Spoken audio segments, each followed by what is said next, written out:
Assalamualaikum warahmatullahi wabarakatuh. Waalaikumsalam warahmatullahi. Innal hamdalillah nahmaduhu wa nasta'inuhu wa nastahdihi wa nastaghfiruh wa na'udzu billahi min shururi anfusina wa min sayyiati a'malina. Man yahdihillahu fala mudilla lahu wa man yudlil fala hadiya lahu. أشهد أن لا إله إلا الله وحده لا شريك له وأشهد أن محمدا عبده ورسوله. اللهم صل وسلم على محمد وعلى آله وصحبه والتابعين بإحسان إلى يوم الدين وبعد. رب اشرح لي صدري, wahai Tuhanku, lapangkanlah dadaku ini. Wa yassirli amri, dan permudahkanlah urusanku. Wahlul 'uqdatam min lisani, dan uraikanlah kekeluhan lidahku. Yafqahu qawli, supaya mereka memahami kata-kataku ini.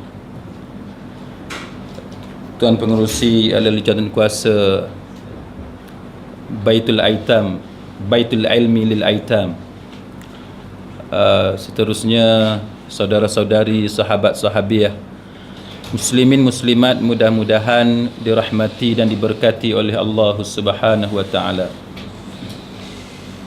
Yang pertamanya, kita bersyukur kepada Allah Subhanahu wa taala kerana pada malam ini kita diberikan satu ruang oleh Allah taala untuk membincangkan tajuk persediaan Ramadan ataupun persediaan ibadah di dalam bulan Ramadan.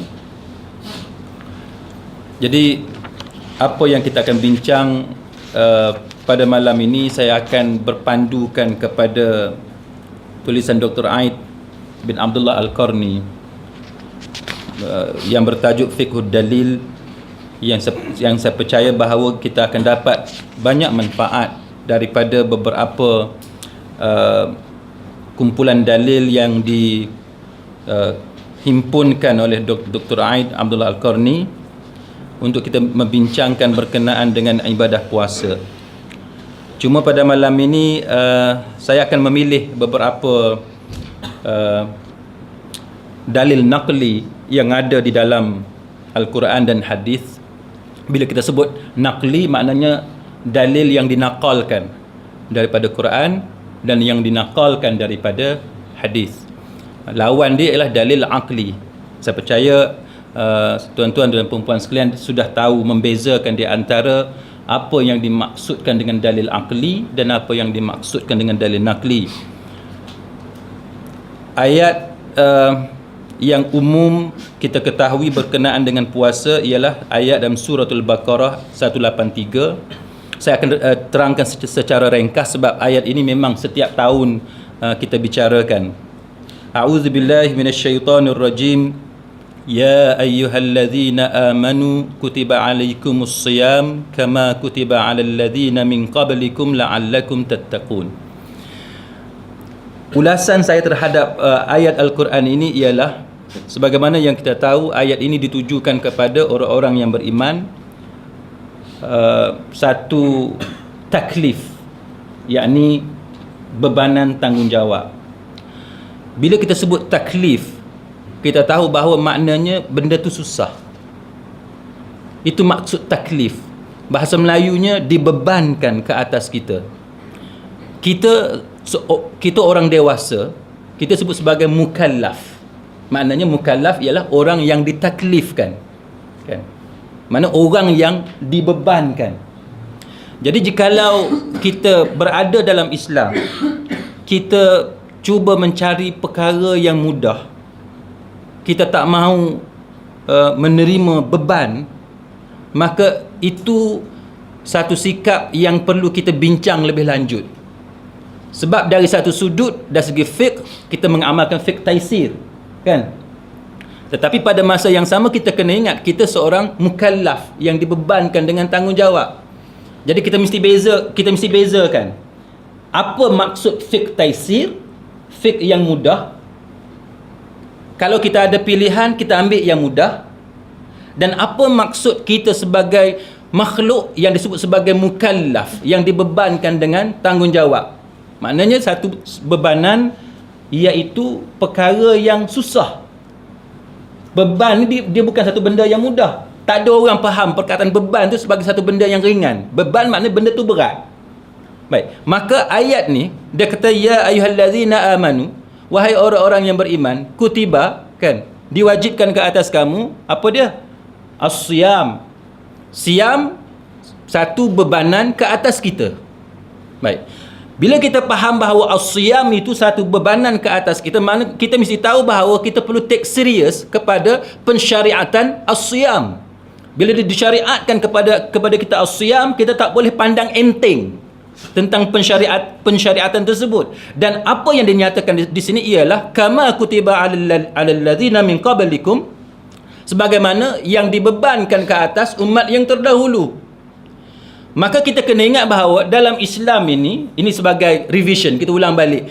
Bila kita sebut Islam ini, dia adalah satu syariah yang mana di dalam syariah Islam itu terdapat sebahagian ataupun juzuk dalam Islam yang merupakan sambungan daripada syariat yang terdahulu, syariat umat yang terdahulu. Maka jika ada orang mengatakan bahawa kenapa dalam Islam ini Islam seolah-olah kopi, seolah-olah photostat, tiru syariat yang terdahulu, ada persamaan dengan syariat Yahudi, ada persamaan dengan syariat Nasara dan sebagainya, maka jawapan kita ia kerana dia datang daripada sumber yang satu, iaitu Allah Jalla wa'ala.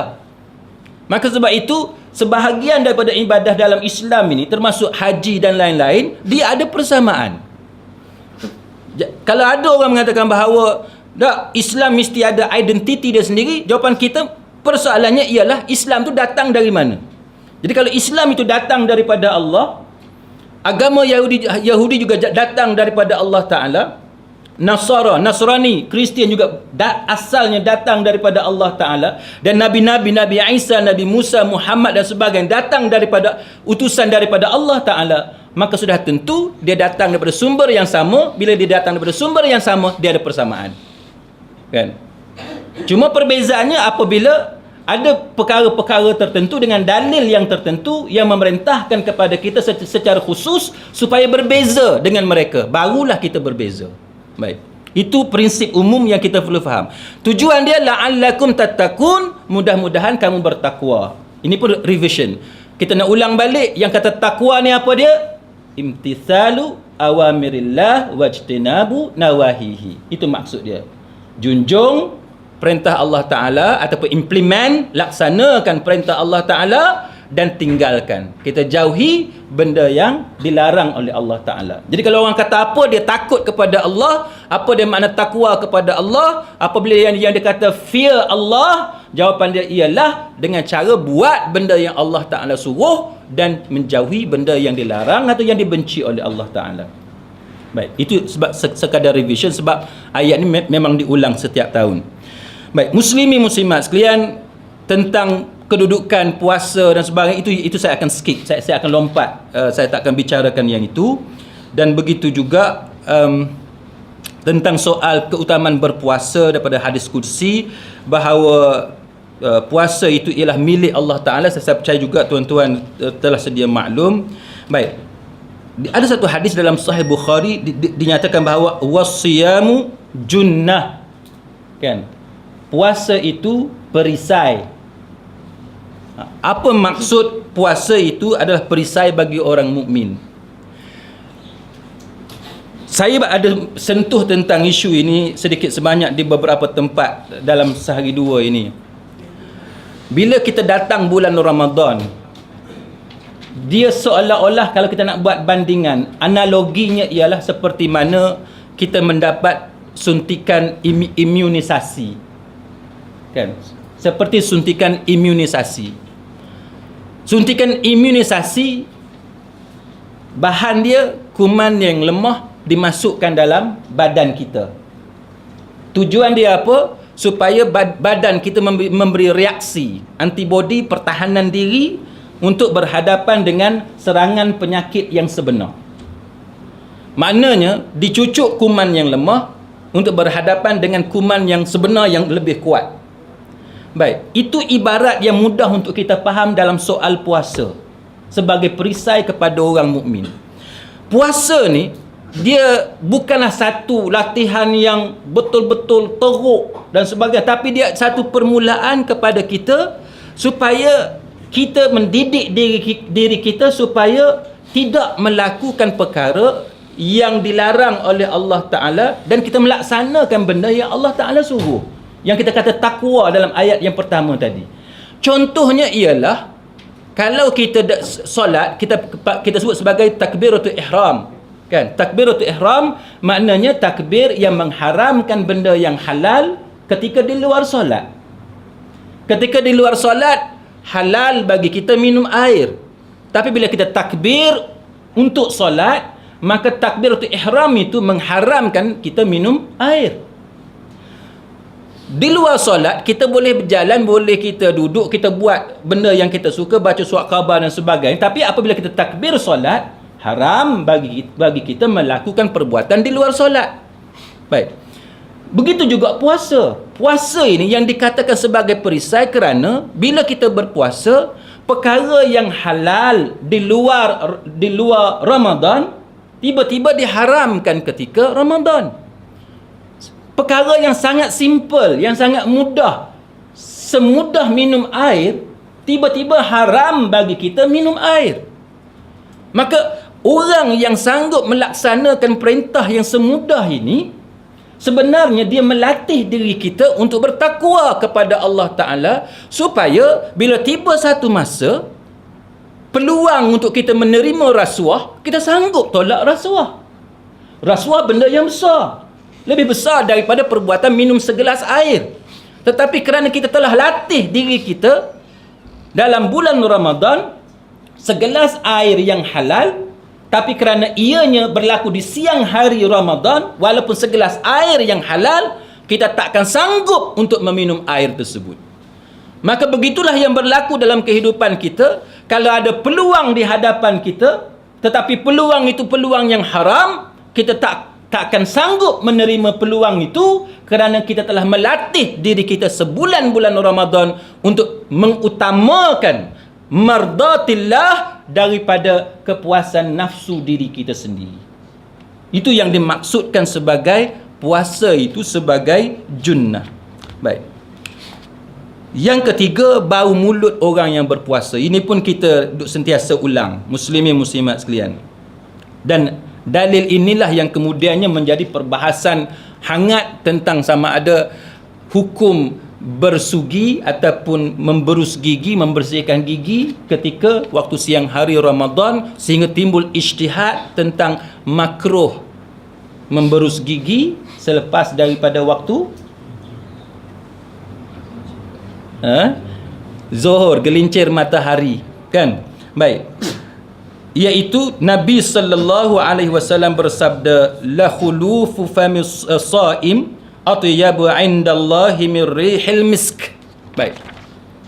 Bau mulut, hadis ini hadis Bukhari, Muslim, Imam Ahmad dan sebagainya, dia menyebut bahawa bau mulut orang yang berpuasa adalah lebih wangi di sisi Allah Ta'ala berbanding bau wangi misk, kasturi, kan?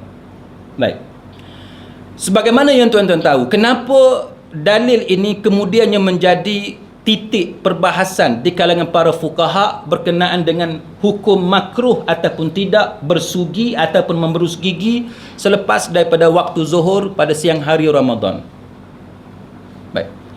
Bagi sesiapa yang telah pun belajar tentang hierarki yang kita sebut sebagai masadir syariah, kan, the sources of Islamic law, yang kata sumber perundangan Islam, kita tahu bahawa sumber perundangan Islam, kalau tuan-tuan tengok tulisan para fuqaha, dia banyak klasifikasi dia. Tapi secara mudahnya ialah sebahagian ulama dia membahagikan antara sumber fiqh dengan sumber syariah. Sumber syariah dua, iaitu Quran dan hadis. Sumber fiqh dia start dengan ijma', qiyas, istishab, istihsan dan sebagainya, kan, masalih mursalah dan lain-lain. Tapi kalau kita nak bincang pengkelasan seperti itu, dia payah. Yang mudahnya macam ni. Undang-undang Islam, hukum hakam Islam ni dia ada sumber dia. Baik. Sumber dia yang utama, primary sources dia ialah dua tu je. Quran dan hadis. Ini kita senang faham. Baik. Secondary sources maknanya sumber yang sampingan itu ialah apa-apa yang datang daripada para fuqaha. Kenapa kita bezakan ni? Para ulama dia buat perbezaan ini supaya kita mudah faham antara primary sources dengan secondary sources. Dia supaya kita mudah faham bahawa primary sources, sumber yang datang daripada Quran dan hadis, tak boleh tolak. Tak boleh tolak. Dengan syarat hadis itu sahih, kan? Tak boleh tolak.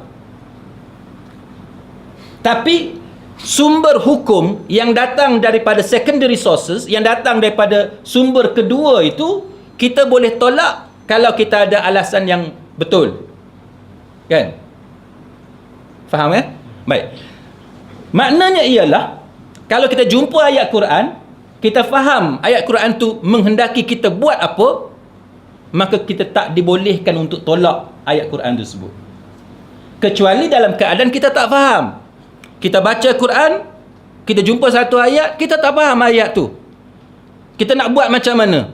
Maka jawapan dia, kita mesti cari huraian ataupun tafsir kepada ayat itu supaya kita faham apa yang dikehendaki.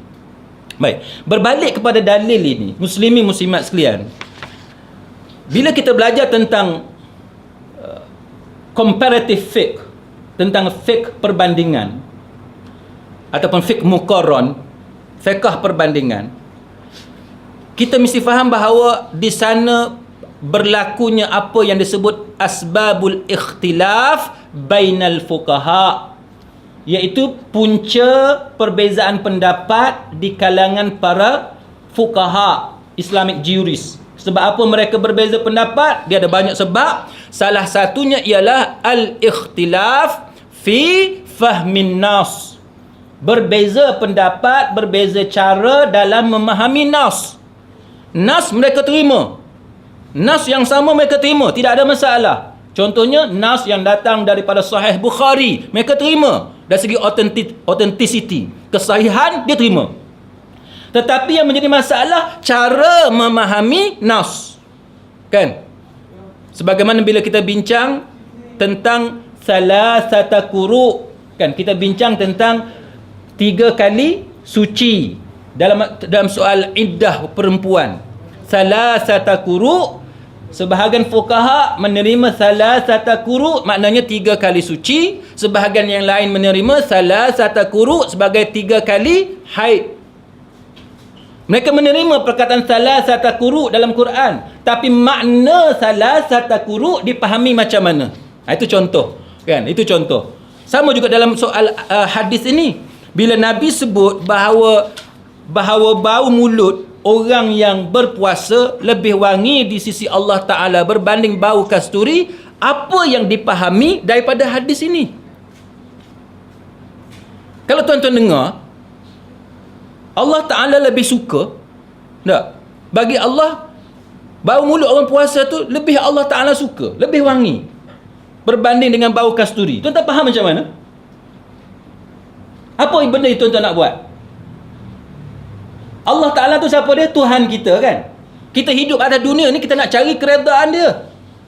Takkan kita nak buat benda yang takkan kita nak tinggalkan benda yang Allah Ta'ala suka. Di situ cara memahami nas, kan? Maka menyebabkan sebahagian fuqaha, ini pandangan majoriti ni, pandangan majoriti mengatakan bahawa berdasarkan dalil ini makruh hukumnya melakukan sesuatu yang menghilangkan bau mulut yang disifatkan oleh Nabi sebagai lebih wangi daripada kasturi. Itu punca dia. Sebab tu bila kita mengaji fiqh muqarran, kita belajar comparative fiqh dengan cara betul, kita takkan cepat melatah menghina ataupun mempelekehkan pandangan yang berbeza dengan kita. Sebab kita tahu punca tu, kan? Ini pandangan majoriti. Tetapi pandangan yang kedua, yang saya percaya ramai di kalangan kita telah pun belajar tentang pandangan yang kedua, iaitu mengatakan bahawa bila kita melihat dengan teliti nas yang seperti ini, kita tak akan dapati satu pun patah perkataan daripada nas seperti ini yang menunjukkan bahawa dilarang untuk kita bersugi.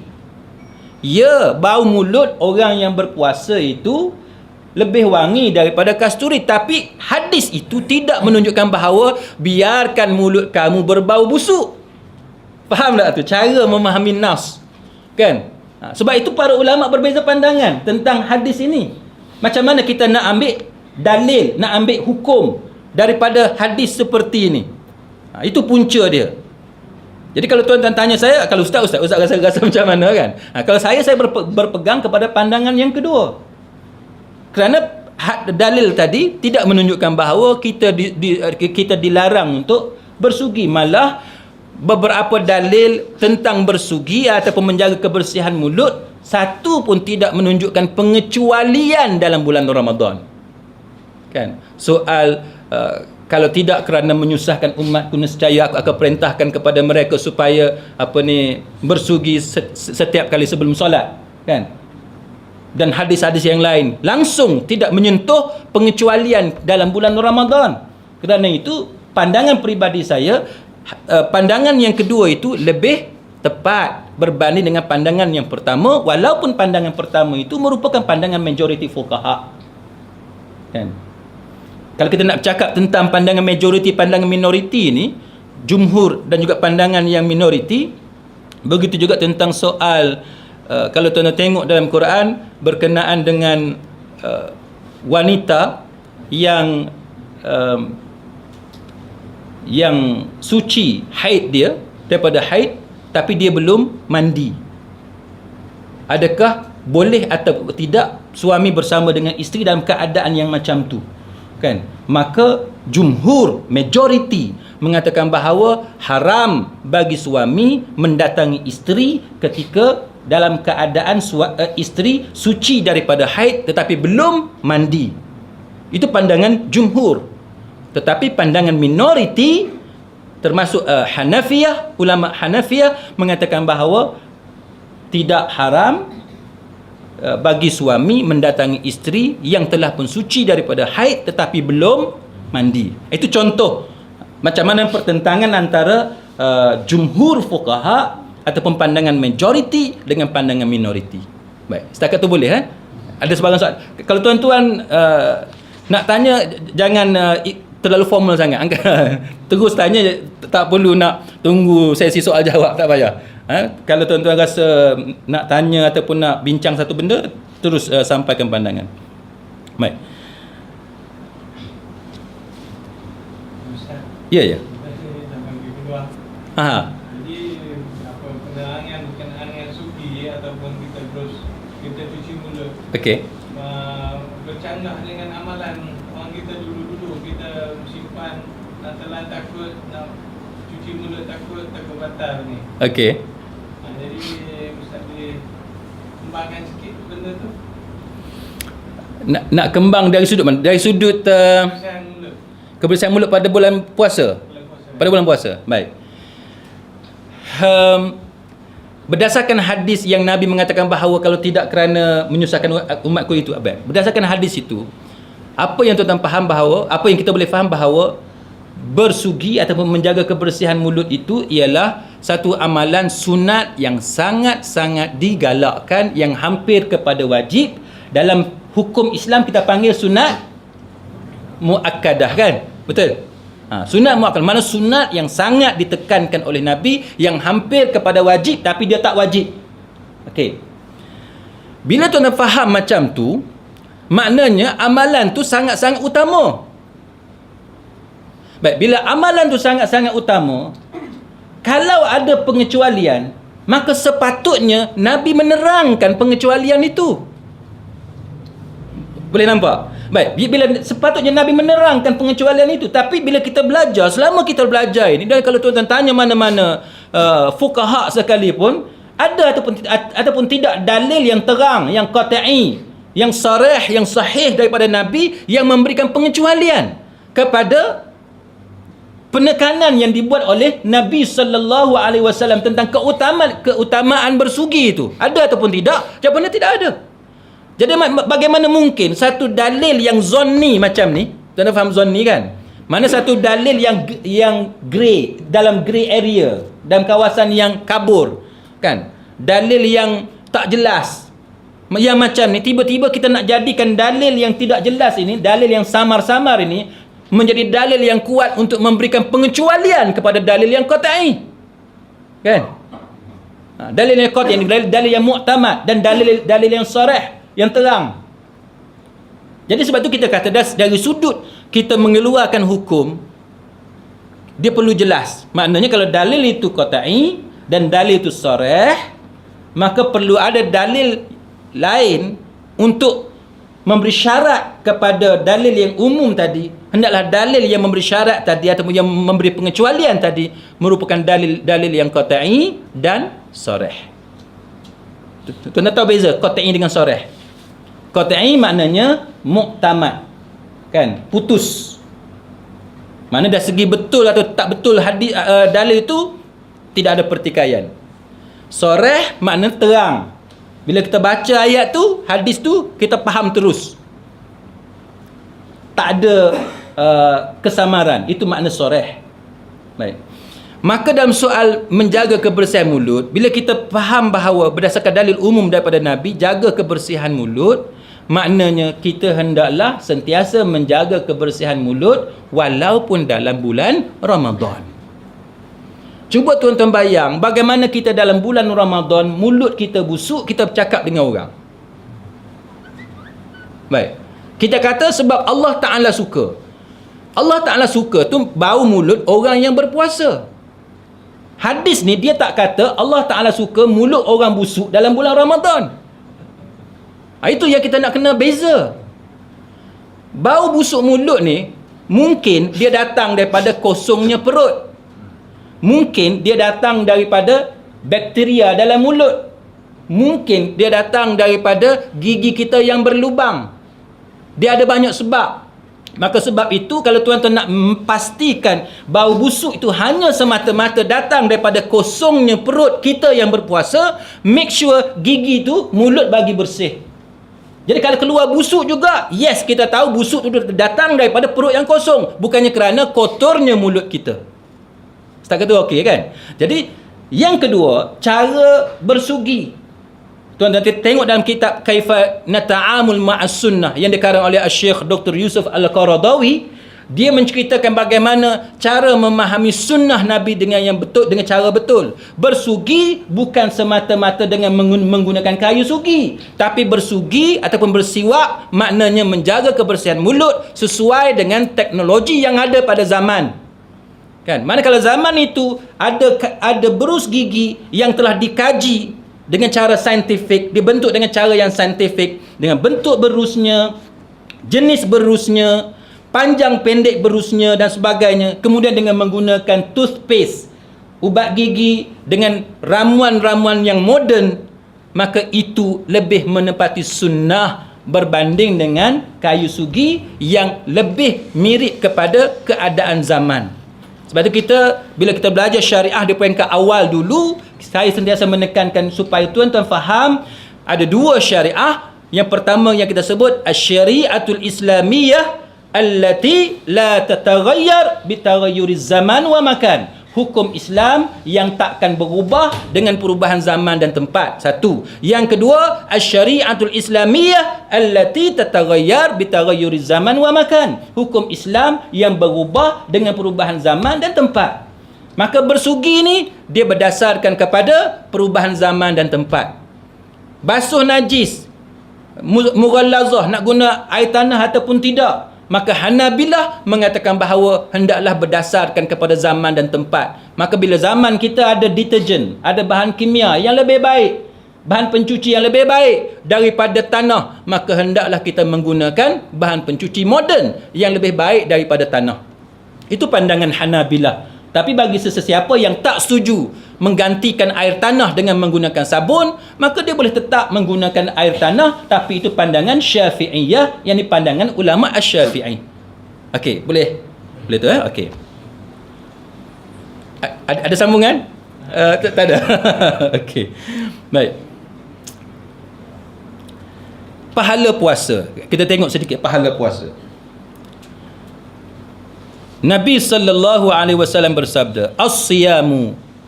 Maknanya puasa tu apa dia? Wal Qur'anu, dan Quran. Dua benda. Satu puasa. Yang kedua Quran. Yashfa'ani lil 'abdi yaumal qiyamah yaqulu as-siyamu ya rabbi mana'tuhu at-ta'ama bin nahari fashaffi'ni fihi wa yaqulu al-Qur'anu mana'tuhu an-nauma bil laili fashaffi'ni fihi. Dia kata puasa ni mula-mula dia kata ya Rabb, wahai Tuhanku, dia kata aku telah melarangnya daripada makan pada waktu siang. Maknanya dengan sebab puasa tu kita tahan diri kita daripada makan. Oleh kerana itu berilah kebenaran kepadaku untuk memberi syafaat kepadanya. Puasa ni dia bagi tahu kepada Allah supaya dia boleh tolong hamba ni. Dengan sebab hamba ni berpuasa. Kemudian yang Quran kata, aku telah melarangnya daripada tidur pada waktu malam. Oleh kerana itu berilah keizinan kepadaku untuk memberi syafaat kepadanya. Hadis Imam Ahmad, Al-Hakim, Al-Baihaqi dan sebagainya. Baik. Di sini ada dua. Satu puasa, satu lagi Quran. Puasa dia cerita tentang bagaimana kita ni sanggup berlapar. Quran dia cerita macam mana hamba ni sanggup berjaga malam tak tidur sebab nak baca Quran. Dua ibadah ni tuan-tuan, dia akan tolong kita di hari akhirat. Saya nak bagi satu perumpamaan yang mudah untuk kita faham sebagai orang awam. Tuan-tuan hidup atas dunia ni, kalau tak ada kawan rasa macam mana? Kalau tak ada kawan, tak ada keluarga, tak ada kawan, tak ada tempat nak minta tolong, rasa macam mana? Saya tuan-tuan duduk di UK dekat 4 tahun, hampir 4 tahun. Di satu tempat dia yang dipanggil sebagai County Durham. Dalam County Durham tu tempat saya tu nama dia Darlington. Darling ada turn. Lepas tu tak tahu sebab apa, mungkin orang kat situ sayang menyayangi antara satu sama lain, kau tak tahu dah sebab apa kan. Darling, ujung tu turn. Baik tuan-tuan sekalian, hampir 4 tahun duduk kat situ. Hak Melayunya saya je dengan keluarga saya. Hak Melayunya. Satu lagi keluarga Melayu juga, tapi dia duduk 2-3 batu jauh daripada kami. Tapi dalam Darlington tu yang kami tahu, 2 keluarga ni je Melayu. Tapi kawasan rumah saya, taman tu, kami je yang Melayu. Hak lain tu bukan Melayu. Maknanya majority English, orang putih. Tuan-tuan, bukan saya seorang yang rasa sunyi. Perasaan rasa berbelah bagi.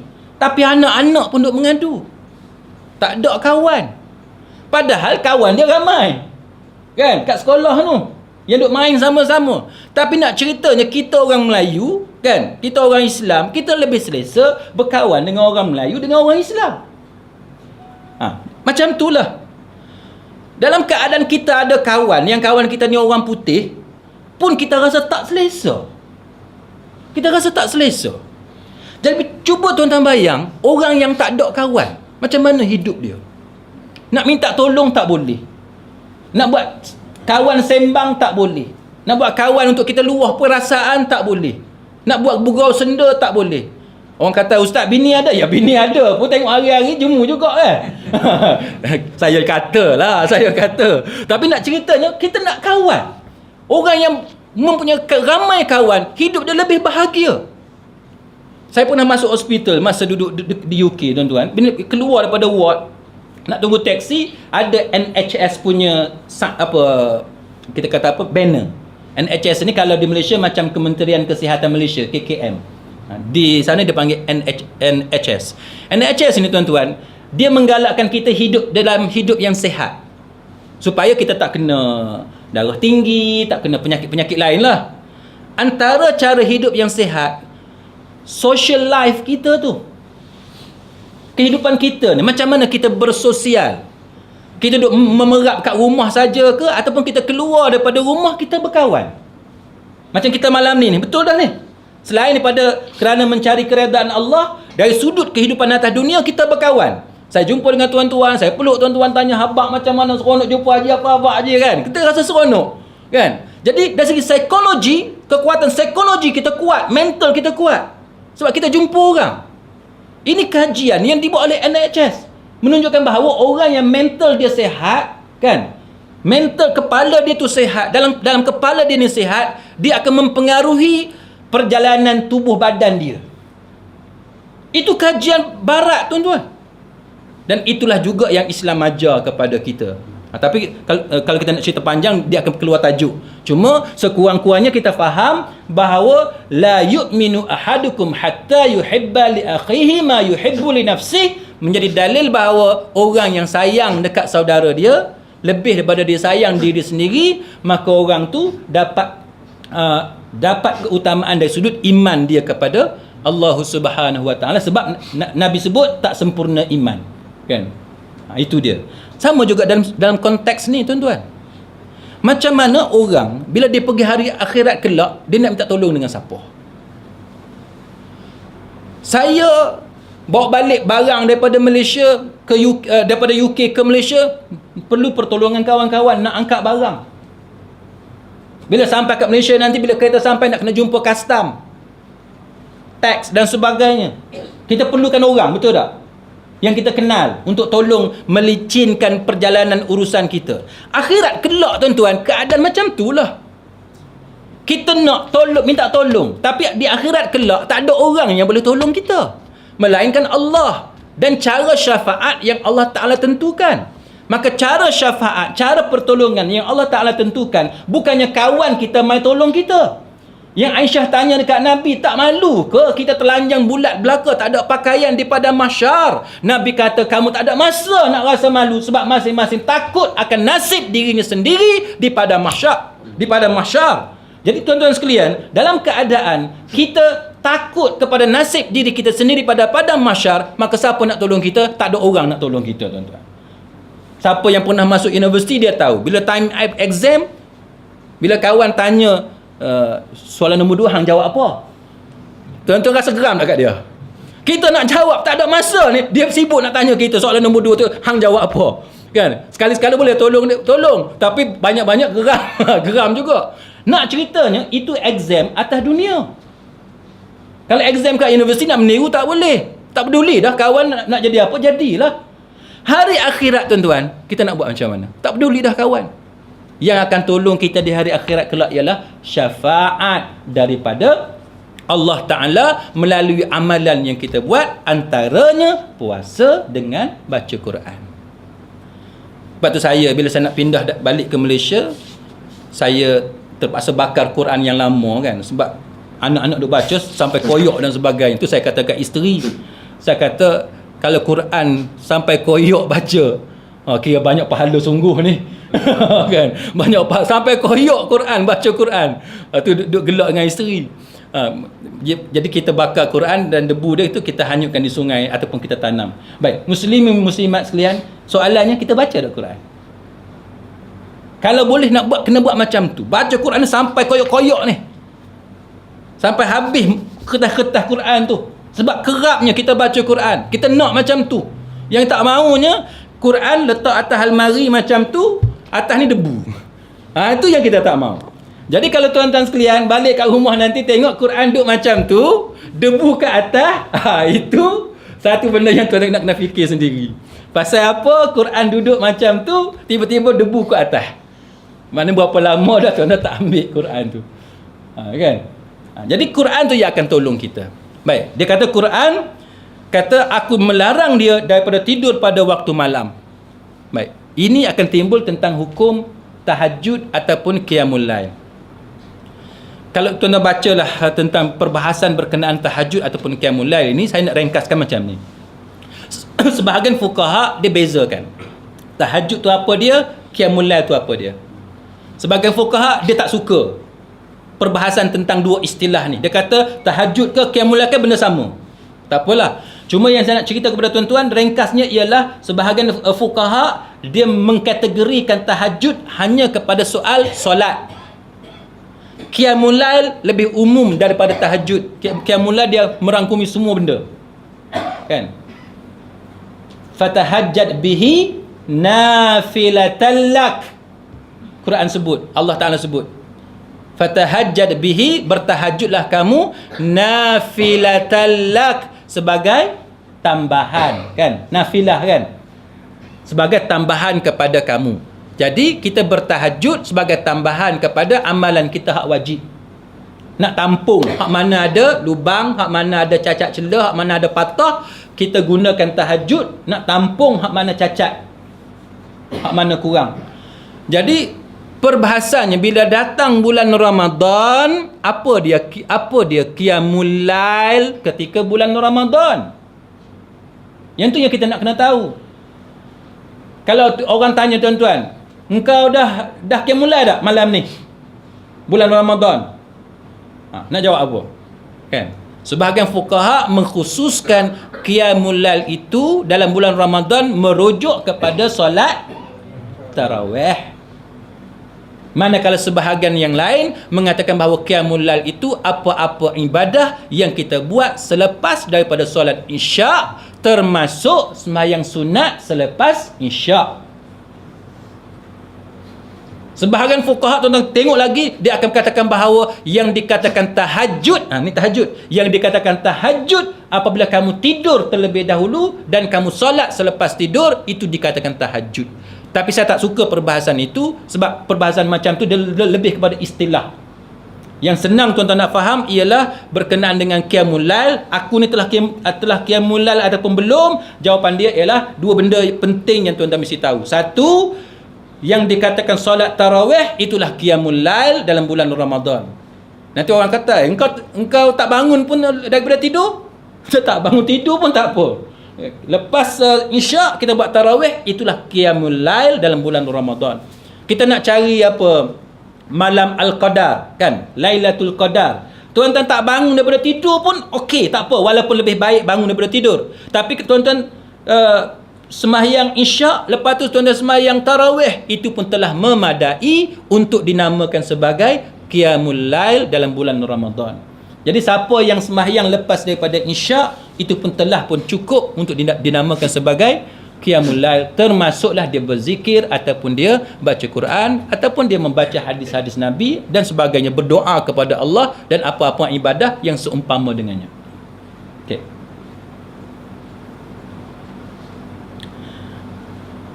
Setakat ada soalan? Tak ada? Baik. Puasa merupakan amalan yang paling afdal. Antaranya disebut oleh Nabi sallallahu alaihi wasallam, "Alaika bis-shaumi fa innahu la 'idlalah." Dia kata, hendaklah kamu berpuasa sebab seseorang yang berpuasa akan memperolehi pahala yang tiada bandingannya. Besarnya pahala puasa ni sampai pahala dia tak ada bandingan. Tidak ada bandingan. Dan kalau tuan-tuan tengok hadis-hadis yang lain, termasuklah tentang bab Ar-Rayyan, kan? Pintu Ar-Rayyan yang ada di dalam syurga. Pintu khusus untuk orang yang berpuasa. Sebagaimana yang tuan-tuan tahu bahawa dalam syurga ada banyak pintu. Maka setiap orang akan masuk ke dalam syurga melalui pintu amalan dia. Inilah antara yang disebut oleh Syekh Muhammad Al-Ghazali dalam buku dia yang terkenal. Dia kata daripada buku dia yang terkenal namanya Laisa Minal Islam, bukan daripada ajaran Islam. Dia kata bahawa setiap orang dia ada kelebihan dia masing-masing. Maka dia akan masuk syurga melalui kelebihan amalan dia. Ada orang mungkin kerana puasa dia tu hebat, sembahyang dia biasa-biasa cukup syarat, kan? Sedekah dia adalah sikit, kan? Tolong orang adalah sikit. Tapi puasa dia tu hebat, kualiti dia tu sangat cantik, maka dia akan masuk ke dalam syurga melalui pintu Ar-Rayyan. Ada orang puasa dia adalah cukup makan, tapi solat dia sangat khusyuk kepada Allah, gementar hati dia apabila dia solat. Tapi puasa dia lebih kurang je, zikir dia hak lain lebih kurang, baca Quran adalah sikit, tapi solat dia solid kepada Allah. Orang macam tu dia akan masuk syurga kerana solat dia. Ada orang tuan-tuan Semayang dia lima waktu je. Qiyamul Lail tak ada sekarang. Kan? Semayang tak apa ni, Qiyamul Lail tak ada. Tolong-tolong orang ni tak ada. Tapi kerana jihad dia keluar berperang. Ada orang kerana berperang, Khalid Al-Walid, Sa'ad bin Abi Waqqas, tuan-tuan baca sejarah sahabat-sahabat Nabi ni, hafalan dia terlalu minima, sikit sangat. Maknanya dari segi Quran, sahabat ni tak terkenal dari sudut hafalan Quran. Tapi kerana dia ada jiwa syuja'ah, keperwiraan, lawan di medan perang, maka dia menjadi seorang sahabat yang mulia. Macam itulah manusia ni. Maka dia masuk syurga berdasarkan kelebihan yang ada pada diri dia. Tuan-tuan baca tentang apa? Uwais Al-Qarni. Kan? Betul? Nama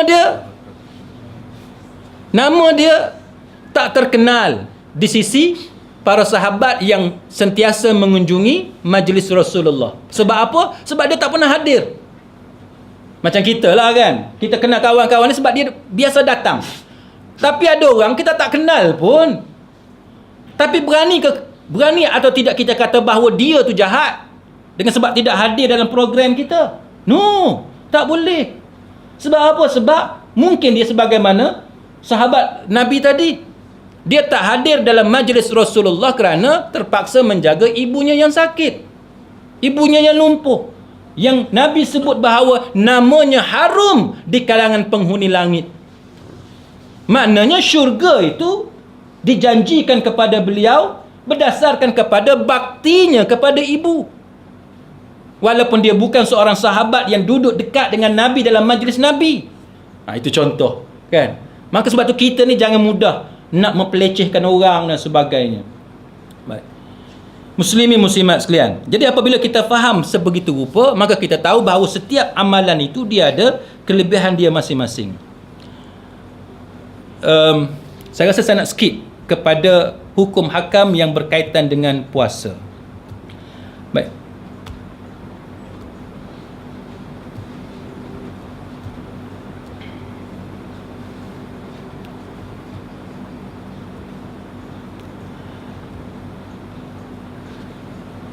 Muslimin muslimat sekalian, ada beberapa perkara yang saya cuba nak sentuh, perkara yang mungkin tuan-tuan pernah dengar ataupun mungkin juga jarang disentuh, berkaitan dengan perkara yang berkaitan dengan hukum hakam puasa, berkenaan dengan fiqh batal ataupun tidak puasa, supaya kita boleh tengok perbahasan tersebut dari sudut alasan-alasan para fuqaha. Puasa ni dia ada beberapa perkara yang kita perlu tengok. Iaitu satunya, larangan yang disepakati oleh para fuqaha berkenaan dengan puasa. Yang kedua, larangan yang tidak disepakati oleh para fuqaha. Baik. Larangan yang disepakati oleh para fuqaha, nombor satu apa dia? Menahan nafsu syahwah. Ini sepakat, kan? Pentingnya kita tahan nafsu syahwah pada waktu siang hari Ramadan. Ini nombor satu. Yang kedua, tahan lapar dan dahaga, kan? Maknanya tak makan dan tak minum. Yang ketiganya, menahan diri daripada jima' pada waktu siang. Yang keempat, menahan diri daripada kata-kata yang jelek, maknanya kata-kata bohong, mengumpat, cerca dan sebagainya. Itu ialah perkara yang disepakati. Baik. Apa yang saya cuba sampaikan kepada tuan-tuan, sebelum tuan-tuan sibuk dengan benda-benda lain, benda ni batal ke tak batal, yang ni batal ke tak batal, sebelum bincang yang tu, tumpukan 4-5 jenis ni dulu. Bila kita puasa, yang pertama kita kena mesti pastikan bahawa kita tahan nafsu syahwah kita.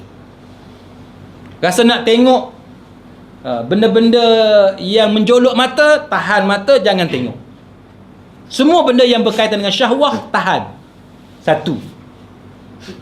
Yang kedua, benda yang berkaitan dengan makan dan minum.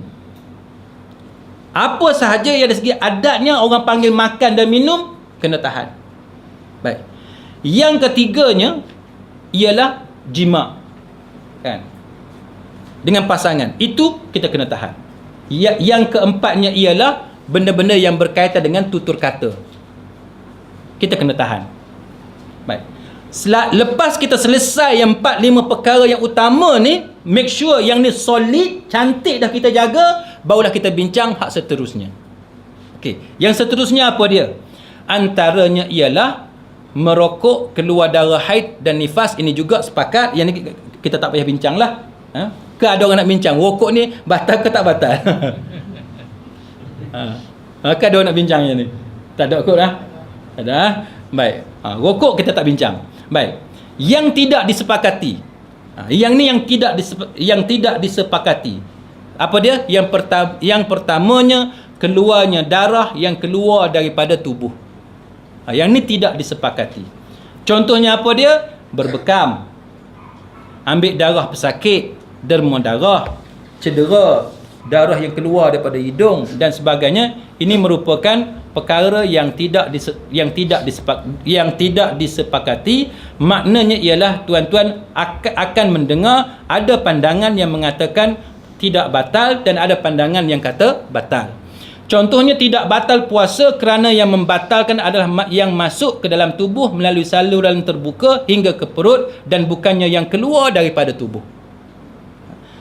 Fuqaha yang berijtihad yang kata tidak batal, dia kata sebabnya yang keluar daripada tubuh itu tak kira sebagai batal. Darah yang keluar sama ada melalui kita derma, kita berbekam dan sebagainya, darah yang keluar ni dia tak kira. Sebab benda tu keluar daripada tubuh. Dia kata yang pentingnya benda hak masuk tu hak tak boleh. Itu alasan dia. Baik, ini termasuk disebut oleh Dr. Muhammad Uqlah dalam kitab beliau. Kemudian dia kata bahawa pandangan batalnya puasa dengan sebab berbekam kerana hadis Abu Daud dan Ibnu Majah dengan sanad yang sahih menurut Imam An-Nawawi rahimahullahu taala telah dibatalkan. Telah nasakh. Maknanya telah dibatalkan dengan hadis daripada Ibnu Abbas yang menyebut Nabi sallallahu alaihi wasallam berbekam dalam keadaan baginda berpuasa. Mana kita faham? Kalau kita dengar ada pandangan yang kata berbekam itu batal, rupa-rupanya ada hadis daripada Ibnu Majah yang mengatakan bahawa batal puasa akibat daripada berbekam. Tapi hadis itu kemudiannya disebut oleh para fuqaha yang lain mengatakan bahawa hadis itu telah dibatalkan kerana ada hadis yang menunjukkan bahawa Nabi berbekam ketika baginda berpuasa. Baik. Okey, setakat tu Saya pernah berbincang tentang masalah berbekam ni, tuan-tuan. Saya ambil masa sedikit. Pandangan tuan-tuan berbekam ni apa dia? Mengeluarkan darah. Tujuan dia apa? Perubatan. Baik. Maknanya berbekam tujuan dia mengeluarkan darah untuk kesihatan badan lah. Baik.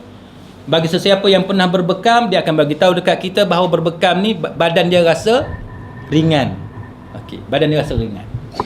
Baik, tuan-tuan sekalian, bila kita tengok kajian perubatan moden,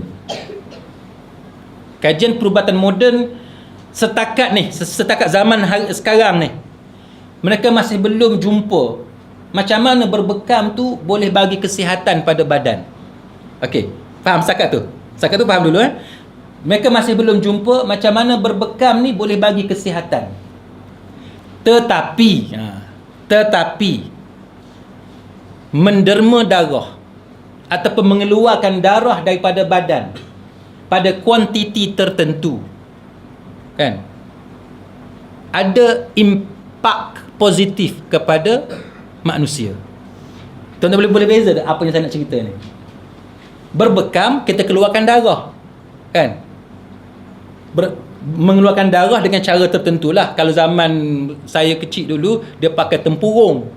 Zaman sekarang, dia pakai gelas, dia ada bekas kaca yang dah bersih, memang elok lah, kan.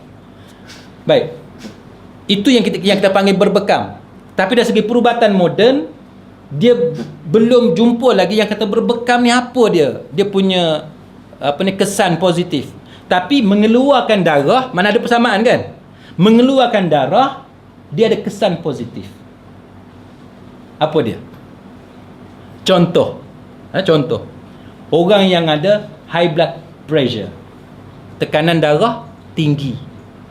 Sekarang ni perubatan moden masih lagi berdebat tentang menderma darah. Menderma darah maknanya kita buang darah kita. Menderma darah memberi kesan positif ataupun tidak kepada orang yang mengalami tekanan darah tinggi. Tuan-tuan nampak tak? Sebab sebahagian research berkenaan dengan mengeluarkan darah sebagai rawatan kepada orang yang mengalami tekanan darah tinggi, mereka menegaskan bahawa menderma darah merupakan satu amalan yang membantu untuk merawat orang yang mengalami tekanan darah tinggi. Kerana apa, tuan-tuan? Kerana jumlah cecair darah tu yang ada dalam tubuh kita, bila kita keluarkan sebahagiannya, dia menyebabkan ada ruang kosong dalam tubuh, tekanan tu jadi rendah. Itu kajian perubatan moden. Mana kalau tuan-tuan tengok tu, dia menunjukkan ada kaitan dengan berbekam.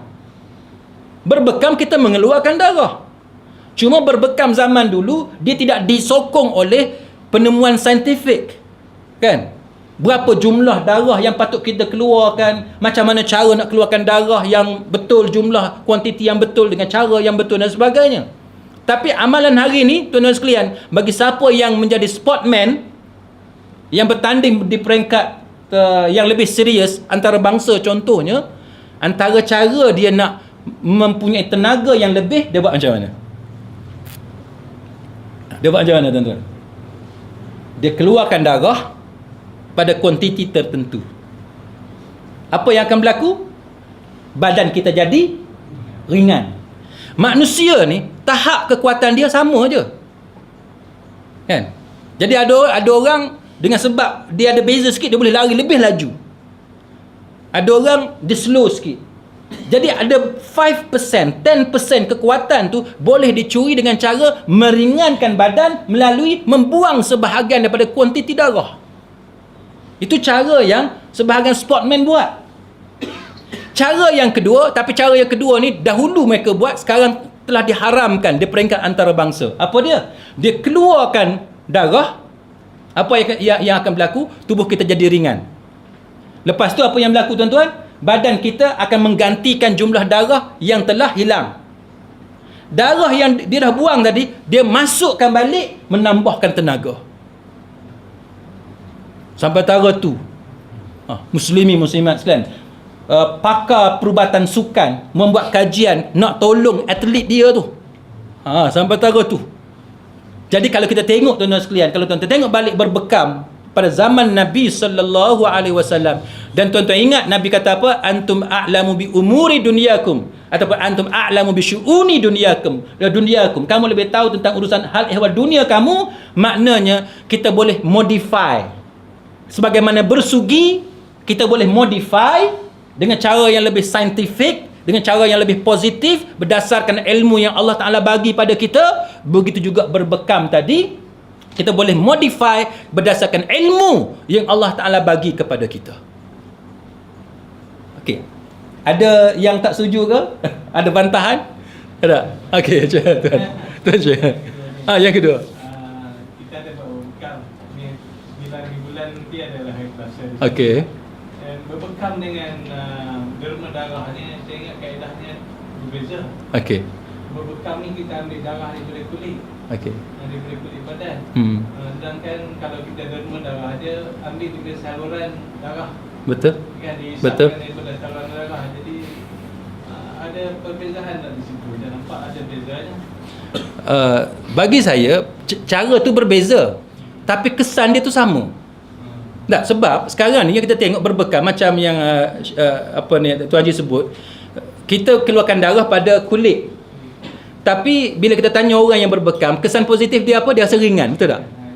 Dia rasa ringan. Begitu juga yang berlaku pada orang yang keluarkan darah daripada badan dia. Apa yang berlaku? Dia rasa ringan. Apa ni Tuan Haji boleh tengok apa yang saya cuba sampaikan.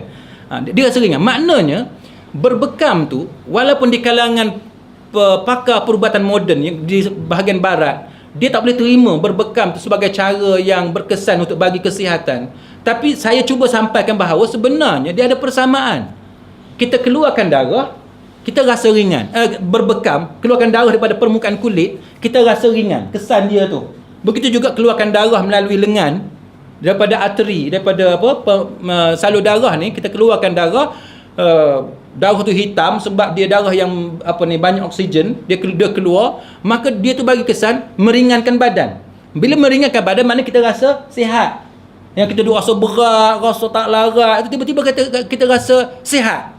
Sama ada dengan cara mengeluarkan darah dengan cara derma di hospital ataupun dengan cara berbekam. Maknanya apa dia? Ada kebaikan.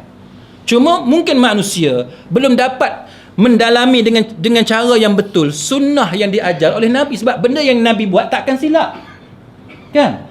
Cuma sama ada kita dapat jumpa atau tak dapat jumpa hikmah di sebalik sunnah yang diajar oleh Nabi. Tuan boleh nampak apa yang saya cuba sampaikan. Jadi apa yang saya nak bagi tahu kepada tuan-tuan sekalian, bahawa setiap benda yang Nabi ajar, kadang-kadang kita nak jawab tu susah, bukan kerana benda tu tak elok, tapi kerana kita tidak ada ilmu, tak jumpa hikmah itu. Akhirnya bila kita jumpa hikmah itu, baru kita tahu kenapa benda itu sangat-sangat disuruh oleh Nabi sallallahu alaihi wasallam. Sama juga tuan-tuan tengok dalam Quran, wattini wazzaitun, buah tin dengan buah zaitun. Sekarang ni orang cakap tentang minyak zaitun untuk turunkan kolesterol, darah tinggi dan sebagainya. Tadi semalam saya pergi dekat Tesco cari minyak zaitun satu tu, habis semua, sold out. Saya duk baca dalam internet, tengok kajian di Itali menunjukkan bagaimana minyak zaitun sangat-sangat berkesan untuk flush out, untuk buang kolesterol yang ada pada darah. Quran dah sebut lama dah. Kita tak percaya, kita tahu kita percaya ke tidak, tapi kita ni hanya nak percaya kalau ada kajian saintifik. Kalau tak ada kajian saintifik, kalau tidak ada kajian saintifik, kita payah nak percaya. Ini masalah kita. Wahyu daripada Allah tetap betul, sama ada kamu jumpa atau kamu tidak jumpa, sebab kepada perintah daripada Allah.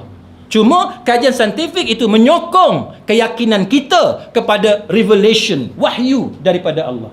Ya. Bersugi. Itu keadaan waktu masa tu. Sekarang kita dah ada dah Colgate lah apa semua, lebih baik untuk suci dengan Colgate. Macam bekam tu, yes, kita tahu dia mengeluarkan darah, walaupun melalui kulit, darah tu memang datang daripada salur darah yang berkumpul, itu terbuang. Itu adalah waktu tu, zaman tu. Kita kata sunat lah. Bekam. Maknanya sekarang kita blood donation tu sunat lah. Sunat lah kita beri darah tu. Adakah kita kita mencatatkan hukum blood donation tu sunat? Okey. Sunat Nabi, ataupun kita jangan buat bekam, kita buat blood donation. Okey. Menarik tu. Dia macam ni tuan-tuan. Orang hospital tanya. Orang hospital tanya. Tambah apa dia? Bila kita menerima darah, kita dapat ekstra pahala bila orang menggunakan darah kita. Okey. Ini satu lagi ekstra. Iaitu kalau kita derma darah, kita akan tolong orang lain lagi. Berbandingan berbekam, maknanya darah tu tak pergi ke mana, kan? Baik. Dia macam ni tuan-tuan. Kalau tuan-tuan baca tulisan Syekh Yusuf Al-Qaradawi dalam buku dia Fiqhul Awlawiyat, Fiqh of Priorities, fiqh keutamaan. Tuan-tuan baca betul-betul buku tu. Buku tu memang saya pun sangat recommend semua orang bagi khatam buku tu betul-betul. Sebab dia lebih kurang sama dengan buku Syekh Muhammad Al-Ghazali yang bertajuk Laisa Minal Islam. Dia nak cerita keutamaan antara ibadah ifradi, ibadat bersendirian, dengan amalan kemasyarakatan. Baik, sebelum saya jawab benda tu, saya nak cerita dulu tentang buku ni. Contohnya, ada kawan kita, doktor, dia jumpa saya, dia kata, "Ustaz, saya rasa tak seronok jadi doktor," dia kata. Sebab apa? Sebab dia kata bila jadi doktor ni, dia susah nak sembahyang berjemaah dekat masjid. Tuan-tuan nampak tak? Kita faham perasaan dia. Sebab dia sebagai seorang doktor yang mempunyai fikrah Islamiah, dia kalau boleh nak sembahyang berjemaah kat masjid, baguslah. Tapi apa halangan dia? Halangan dia bukan sebab dia pergi berpoya-poya, bukan. Tapi sebab khidmat kemasyarakatan yang sangat memerlukan kepada khidmat dia, sampai dia tak boleh nak pergi sembahyang jemaah kat masjid. Sampai sembahyang pun kena jamak. Dah lah sembahyang seorang-seorang, kena jamak pula. Baik, antara dua ni, engkau nak kerja relax-relax supaya boleh sembahyang berjemaah di masjid, dengan engkau nak kerja yang kritikal, yang sangat penting kepada masyarakat, tapi engkau tak boleh nak sembahyang berjemaah di masjid. Yang mana lebih besar pahala? Jawab tuan-tuan. Tolong orang lebih baik. Tuan-tuan baca khatam buku Fiqhul Awlawiyat Syekh Yusuf Al-Qaradawi, tuan-tuan boleh faham macam mana solat, macam mana amalan yang bersifat peribadi banding dengan amalan yang bersifat kemasyarakatan. Hak kemasyarakatan itu pahala dia jauh lebih besar, sebab kebaikan yang ada pada diri dia dimanfaatkan kepada masyarakat. Tuan-tuan bayang kalau doktor tadi dia round berapa ward hari tu. Kalau ada 100 pesakit, 100 orang dapat manfaat daripada dia, walaupun menyebabkan dia tak dapat hadir ke masjid untuk solat berjamaah, nak rebut pahala 27 pahala. Tapi tuan-tuan, amalan dia tadi menyelamatkan 100 orang, itu akan melipat gandakan pahala dia di sisi Allah Subhanahu wa taala. Sebab tu saya kata tadi, dua buku ni paling kurang kalau tuan-tuan baca, compare Laisa minal Islam Syekh Muhammad Al-Ghazali dengan Fiqhul Awlawiyat Syekh Yusuf Al-Qaradawi, tuan-tuan boleh faham pasal apa tolong orang lebih baik. Saya sendiri kalau tuan-tuan tanya, saya kecewa juga. Banyak benda yang saya buat kadang-kadang tak sempat untuk saya pergi ke masjid. Jadi lawyer umpamanya, nak perhabis kes tuan-tuan. Tuan-tuan bayanglah, Zuhur kadang-kadang biasa sembahyang seorang lah. Sembahyang asar kadang-kadang klien duk beratur dekat pejabat, duk tunggu kita kan. Ni masa saya jadi lawyer itulah. Sekarang duk sambung belajar lagi kan. Bila masa kita nak pergi masjid tuan-tuan? Tapi kita dengar masalah orang, kita tenangkan perasaan dia. Berapa ramai hari tu yang kita dapat tenangkan perasaan dia? 5 orang contohnya. 5 orang itu pahala dia tuan-tuan di sisi Allah Ta'ala sangat besar. Balik pada soalan tadi, antara berbekam dengan menderma darah.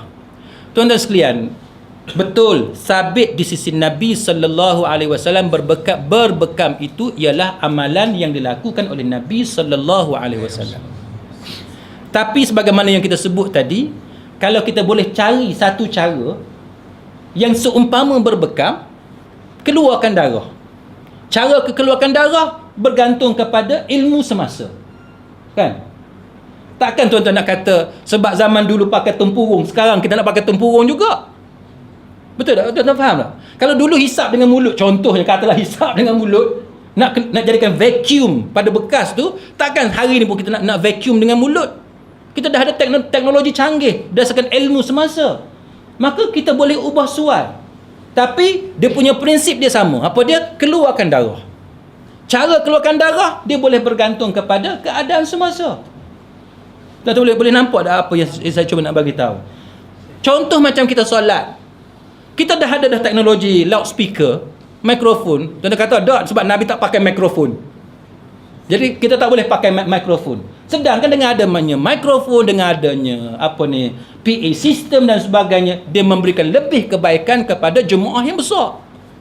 Maka saya mengatakan bahawa muslimin muslimat sekalian, amalan mengeluarkan darah ini lebih baik kita buat dengan cara yang manfaat dia lebih meluas. Yang lebih meluas. Kan? Jadi kalau tuan-tuan rasa nak berbekam ataupun tidak, saya menggalakkan tuan-tuan berbekam sebagai sunnah daripada Nabi. Tapi pada masa yang sama, mendermakan darah itu pahala dia adalah lebih besar, sebabnya dia memberi pertolongan kepada orang lain. Cuma tuan-tuan kena baca balik implikasi risiko daripada menderma darah. Sebenarnya dalam bidang perubatan, kebetulan saya ada berbincang dengan seorang doktor di UK tentang kesan daripada menderma darah. Menderma darah ni tuan-tuan, doktor tidak sepakat, tidak ijma'. Tidak ijma' tentang kebaikan menderma darah. Ada yang pro, ada yang in favor, ada yang against. Ada yang setuju, kata derma darah ni kalau tetap tiap-tiap tahun contohnya, ataupun setiap 6 bulan contohnya, memberikan kebaikan kepada si penderma. Di pihak yang menentang kata no, memberikan derma yang tetap, contohnya setiap 3-4 bulan sekali atau setiap 6 bulan, memberikan risiko kepada penderma. Itu sebenarnya perselisihan pendapat di kalangan pakar perubatan. Sebab apa tuan-tuan? Golongan yang bersetuju dia kata macam ni. Dia kata badan manusia bila dia keluarkan darah, automatik badan akan ganti balik sebagaimana luka. Luka je dia akan tutup balik. Golongan yang against, pakar perubatan yang menentang menderma darah, dia kata badan kita ni dia dah set dah. Jadi kalau dia sentiasa hilang darah pada kadar yang tetap, katalah setiap 6 bulan hilang berapa pint contohnya, darah tersebut hilang, maka dia kata ini akan memberi badan kita lemah. Walaupun badan kita boleh ganti, tapi tak sebaik yang hilang. Itu perdebatan. Jadi nak kata sama ada menolong orang dengan cara menderma darah, dia akan bergantung kepada ilmu semasa yang dimiliki oleh manusia. Jadi la darara wala dirar. Kita tak boleh buat benda yang mudarat. Dia bergantung pada ilmu. Mungkin hari ini kita tengok menderma darah tidak bagi kesan pada tubuh, maka itu digalakkan dalam agama. Tapi kalau berdasarkan ilmu kita dapati bahawa menderma darah memberi kesan buruk kepada kita, maka haram bagi kita melakukan sesuatu yang merosakkan diri kita. Wala tulqu biaidikum ila tahlukah. Jangan kamu campakkan diri kamu dengan usaha kamu sendiri dalam kebinasaan. Itu prinsip dia. Jadi nak jawab sama ada derma darah tu secara muktamad, sama ada memberi pahala ataupun tidak, saya tak boleh bagi jawapan. Cuma yang saya boleh bagi jawapan berdasarkan ilmu kita setakat mana. Kalau kita tengok badan kita tidak menjadi masalah dan kita tahu menderma darah itu memberi manfaat kepada manusia, sudah tentu pahalanya lebih. Tapi kalau ilmu yang tuan-tuan ada menunjukkan bahawa tuan-tuan yakin menderma darah tadi akan memberi kesan buruk kepada tuan-tuan, maka jawapan dia dilarang. Larang ada dua, sama ada makruh ataupun haram. Makruh kalau tahap mudarat dia tidak begitu serius. Tapi kalau tahap mudarat dia sangat serius, dia akan jadi haram. Okey, boleh setakat tu? Boleh ya? Ada soalan? Saya suka bincang benda ni Ustaz. Sebab dalam Facebook saya pun banyak juga berselisih berkenaan dengan bekam dengan derma ni. Okey. Jadi saya ambil kesimpulan bahawa Islam tu dah komplit alia apa madlakum dinakum. Jadi kalau sekiranya menderma darah tu lebih baik daripada berbekam, berarti Rasulullah contohkan macam mana antara berbekam dengan derma darah. Okey. Untuk jawab ataupun untuk ulas isu tu, saya percaya jawapan yang sangat baik kita rujuk dalam Kaifa Nata'amul Ma'as Sunnah, Syekh Yusuf Al-Qaradawi. Sebabnya Syekh Yusuf Al-Qaradawi dalam Kaifa Nata'amul Ma'as Sunnah, dia bincangkan soal sama ada makan habbatus sauda.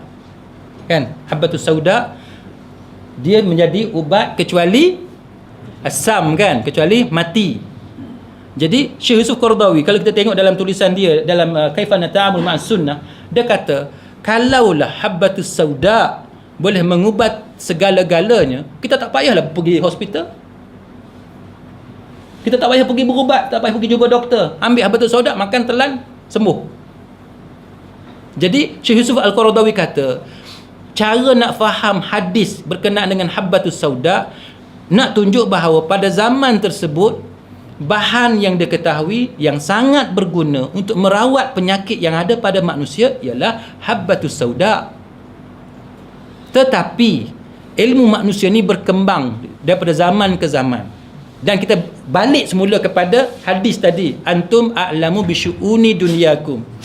Nabi datang kepada kita, dia bukan nak ajar kepada kita tentang perubatan dan sebagainya, tapi Nabi datang, utama dia ialah tentang perkara sam'iyat, kan, perkara akhirat. Yang perubatan ni benda-benda sampingan. Hak utamanya ialah perkara sam'iyat, perkara gaib, kan. Jadi pasal perubatan ni hendaklah dipahami dari sudut asbabul wurud. Macam mana hadis tu, konteks hadis tu, kan? Itu cara yang disebut oleh Syekh Yusuf Al-Qaradawi. Tapi saya nak sebut kepada tuan-tuan sekalian, saya tidak mengatakan bahawa pandangan Syekh Yusuf Al-Qaradawi itu selamat daripada kritikan. Sebahagian fuqaha yang lain menghentam keras pandangan Syekh Yusuf Al-Qaradawi kerana pandangan itu seolah-olah bukan merendahkan Nabi, tapi seolah-olah maknanya tidak mengutamakan apa yang telah disebut oleh Nabi bahawa habbatus sauda itu sebagai penyembuh kepada segala penyakit kecuali asam. Jadi tuan-tuan faham tak apa yang saya cuba nak bagi tahu? Jadi maksudnya ialah kalau pandangan Syekh Yusuf Al-Qaradawi, kita tak boleh faham habbatus sauda ni segala-galanya. Maka jawapan saya begitu juga. Kita tak boleh nak kata bahawa berbekam tu segala-galanya. Kan? Ia adalah salah satu cara. Salah satu cara yang diajar oleh Nabi kepada umatnya supaya umatnya concern tentang kesihatan tubuh badan. Jadi salah satu cara yang baik ialah berbekam, tanpa menafikan cara lain yang mungkin baik atau mungkin lebih baik daripada berbekam berdasarkan kepada peredaran zaman dan ilmu yang dianugerahkan oleh Allah Ta'ala. Ya, tuan-tuan boleh tengok tak? Jadi kalau tuan-tuan tanya saya, Ustaz, jadi macam mana berbekam? Saya kata teruskan. Bukan kita kata berbekam tu sia-sia. Na'udzubillah, saya tak kata macam tu. Cuma kita nak kata bahawa ada cara lain, bukan berbekam semata-mata. Maksud saya macam ni. Katalah tuan-tuan, kita terima habbatus sauda. Tuan-tuan makan habbatus sauda, tapi jangan pula tak makan ubat yang doktor bagi. Itu maksud saya. Kan?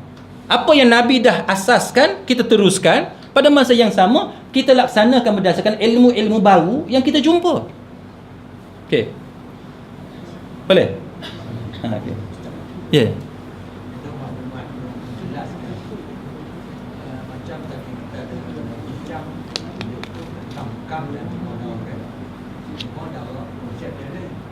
Konsep dia lain.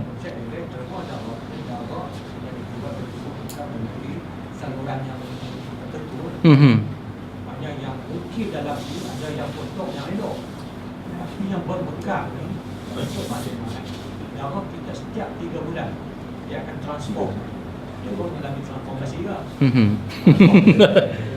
Setiap 3 bulan. Jadi yang tak elok tu, yang menjadi toksik tu, dia akan ditendang keluar daripada landasan dia. Dia duduk di lapisan antara isi kita dan kulit kita. Yang ini yang Nabi sunnah keluar di foto. Okey. Maklumat yang dapat dalam internet. Okey. Sebagaimana yang saya sebut tadi, saya tidak menolak amalan berbekam tu, ataupun saya tidak mengatakan bahawa amalan berbekam tu tidak baik, tak.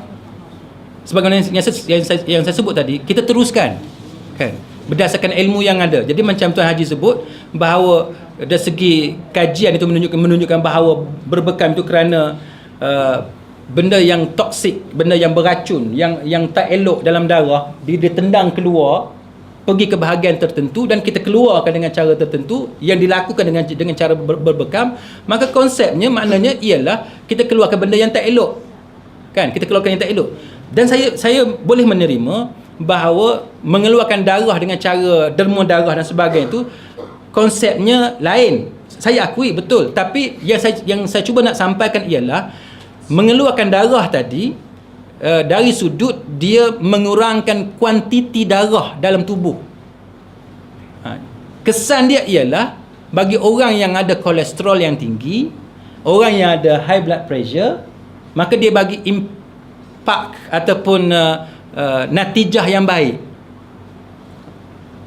Faham maksud saya? Jadi benda tu, maksud saya konsep sama tu ialah dia mengeluarkan benda yang hasil daripada kita keluarkan darah itu, dia bagi kesan yang baik. Cuma yang saya sebut tadi, kalau berdasarkan pakar perubatan moden, dia tak boleh nak apa maksud dia tak boleh nak justify. Dia tak boleh nak justify amalan berbekam itu dari sudut macam mana benda yang toksik itu dia pergi ke permukaan kulit, kan? Pergi ke permukaan kulit. Cuma pada pandangan saya, kalau kita nak kata bahawa pandangan pakar perubatan moden betul 100%, tak boleh. Kan? Sebab kita sebagai Muslim, kita percaya bahawa apa yang Quran tunjukkan dan yang ditunjukkan melalui sunnah Nabi SAW itu takkan silap selama-lamanya. Takkan silap. Cuma sama ada kita berjaya jumpa jawapan ataupun kita tak berjaya jumpa jawapan hikmah tersebut. Macam tu. Okey. Mana? Okey, ada soalan lain? Sudah, Baik. Seterusnya, ni pukul berapa ni? 9.40. Saya ambil sedikit masa boleh? Sikit masa lagi, sikit je. Saya berikan sikit. Tidak batal puasa.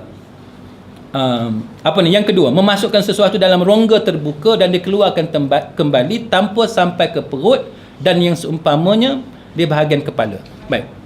Yang ni pun duduk bincang setiap tahun. Tapi saya percaya tuan-tuan yang duduk di Baitul Ilmi ni, saya rasa tuan-tuan tidak ada masalah nak faham benda ni. Masukkan benda dalam rongga. Apa dia? Contohnya masukkan apa dia? Benda, makanan tu makan. Masukkan benda dalam rongga. Apa dia? Katalah buang tak hidung. Kan? Buang tak hidung. Yang ni pun yang kita duk cerita setiap tahun. Adakah memasukkan tangan dalam lubang hidung itu dikira sebagai membatalkan puasa? Jadi kita tak pelik kalau kita dengar ada ustaz-ustaz yang jawab bahawa korek hidung itu merupakan perbuatan yang membatalkan puasa sebab persoalan dia memasukkan sesuatu dalam rongga. Tapi sebagaimana yang kita dah bincang setiap tahun, kita faham bahawa maksud memasukkan sesuatu dalam rongga itu dia ada dua tafsiran. Yang pertamanya maksudnya makan. Yang kedua maksudnya bukan makan tapi kita masukkan jari contohnya ataupun apa-apa saja dalam rongga dan benda tu masuk sampai ke perut. Itu maksud dia. Jadi selagi perbuatan kita itu tidak menyebabkan benda tu sampai ke perut, maka selagi itu tidak membatalkan puasa. Jadi kalau tuan-tuan korek hidung sampai ke perut jari itu, maka batal puasa. Puasa tu batal. Tapi kalau korek hidung setakat kat hidung je, maka itu tak batal. Maka macam-macam pandangan kita dengar. Ada yang kata boleh setakat bahagian yang lembut pada hidung kerana itu dianggap sebagai zahir. Kalau sampai ke tulang hidung ni itu batal puasa. Itu hanyalah pandangan biasa yang tidak ada sokongan nas. Tidak ada sokongan nas. Sama juga tuan-tuan, minta maaf saya sebut ni benda ni agak sensitif tapi kita sebut sebagai nak belajar, iaitu orang yang basuh dubur dia atau kemaluan dia dengan cara masukkan jari. Right. Ada orang ni dia melampau, dia basuh bila dia qada hajat, dia tunaikan hajat, dia buang air besar, dia melampau, dia sampai masukkan jari dalam lubang dubur. Itu melampau tuan-tuan. Itu melampau. Tuan-tuan baca banyaklah tentang panduan kesihatan. Perbuatan macam tu sebenarnya dia tidak begitu bagus. Tak begitu bagus. Kita basuh macam biasa. Kalau nak buang yang bahagian tepi lubang itu, kita buat sikit-sikit je. Kita janganlah sampai, tak perlu saya sebut lah, tuan-tuan nak buat sampai melampau itu bukan diajar dalam ajaran Islam. Bukan diajar. Sama dengan kita mandi wajib, sekadar kita duduk mencangkung dan kita basuh pada bahagian yang terbuka, itu memadai. Tak perlu kita korek pada bahagian yang tak perlu dan sebagainya. Itu bukannya datang daripada sumber yang benar.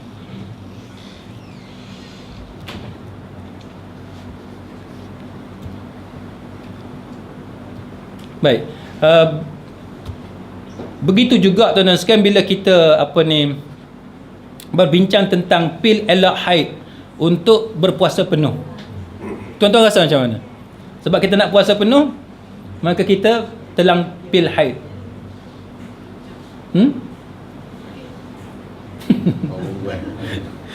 Kalau pergi haji kita bisa dengar kan, sebab nak pastikan sempat buat haji kita makan pil. Okey. Ni sebab perempuan ni dia nak puasa penuh, maka dia ambil pil. Macam mana? Macam mana? Itu tak termasuk pada ilmu yang terkini. Tak termasuk ilmu yang terkini. Baik, ini termasuk dalam perbahasan fuqaha dan pandangan saya kepada tuan-tuan sekalian, tuan-tuan ikut yang mana pun tak apa. Sebab benda tu benda yang dalam grey area. Benda yang kabur. Tapi kalau tuan-tuan tanya saya lebih suka tuan-tuan ikut kita ikut asal kejadian kita. Nature, kita jangan ganggu. Kalau pusingan darah haid kita macam tu, kita biarkan dia macam tu sebab bukan ada masalah apa, kita boleh qada bila-bila. Saya duduk kat UK tuan-tuan, kalau boleh nak qada isteri mana-mana isteri yang menemani suami dia di UK, kalau boleh nak puasa qada masa winter, senang. Pasal apa? Subuh habis 8.30 pagi. Subuh habis 8.30 pagi, maknanya kita sahur lebih kurang pukul 7 pagi boleh sahur lagi.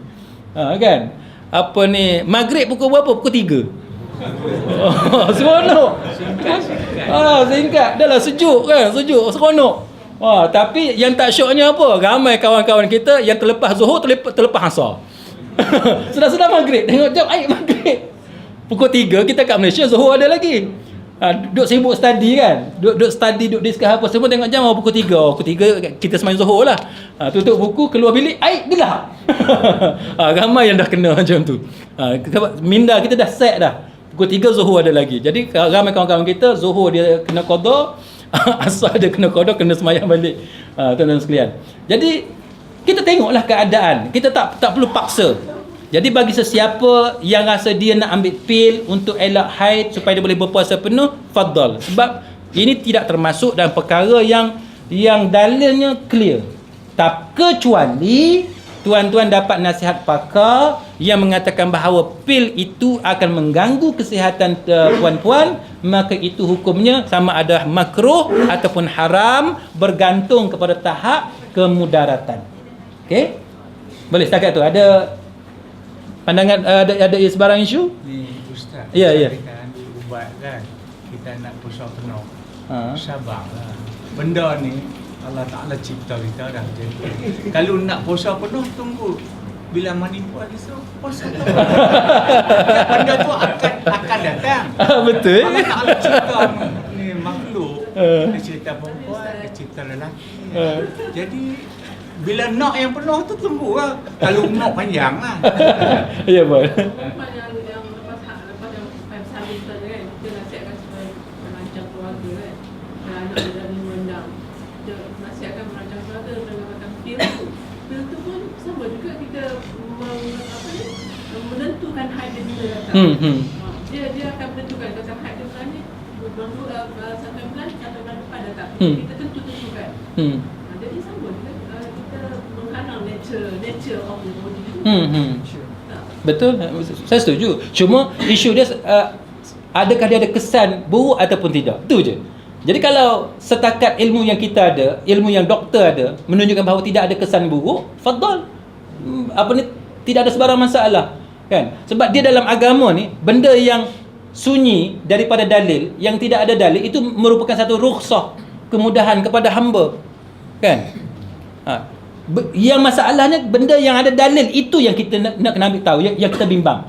Benda yang tidak ada dalil yang clear, yang tu terserah. Itu satu kelapangan. Jadi saya setuju dengan benda yang Haji sebut. Kita saya setujulah. Kita ni kalau nak sangat puasa penuh, tunggu masa kita dah tua lah. Nanti kalau umur dah 60, dah tak ada darah haid, puasalah sebulan penuh. Cuma macam ni lah, setiap orang dia ada urusan sendiri. Dia ada perkara tertentu yang berlaku pada diri dia sendiri, yang menyebabkan dia suka pilih berdasarkan pilihan dia kan. Ada orang dia suka pilih nak puasa penuh sebab dia ada urusan tertentu ataupun dia ada kehidupan tertentu yang tak sama macam orang lain. Jadi kita tak boleh nak tentukan, kita nak impose, nak kuasakan cara kita kepada kawan kita, tak boleh. Setiap orang kehidupan dia berbeza. Sebab tu saya lebih suka dalam perkara yang grey area macam ni, kita serah kepada orang tu. Dia nak makan pil ke, dia tak mau makan ke, tengok kehidupan dia macam mana, serah. Kan? Yang penting jangan langgar hukum yang jelas. Tu je. Okey. Boleh setakat tu Boleh. Penyembur gas untuk pesakit lelah. Macam mana? Tak ada masalah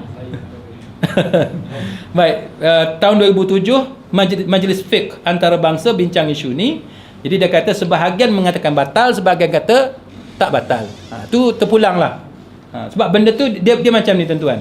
Dia masalahnya sebab ada debu putih, jisim putih tu.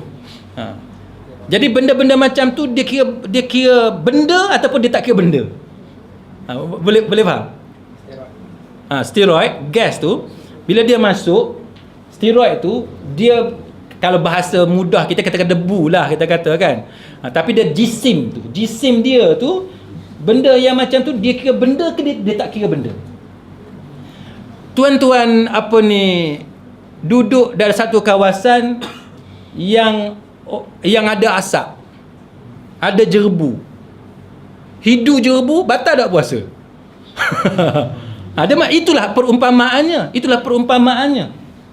Jadi dalam majlis fiqh tersebut, sebahagian tolak, sebahagian terima. Tak apalah, yang ni kita skip. Jadi yang tu terpulang pada tuan-tuan. Bila tuan-tuan dengar yang ni, kita dah tahu bahawa sebenarnya para ulama pun dia berbeza pandangan tentang tahap yang dikatakan benda tu.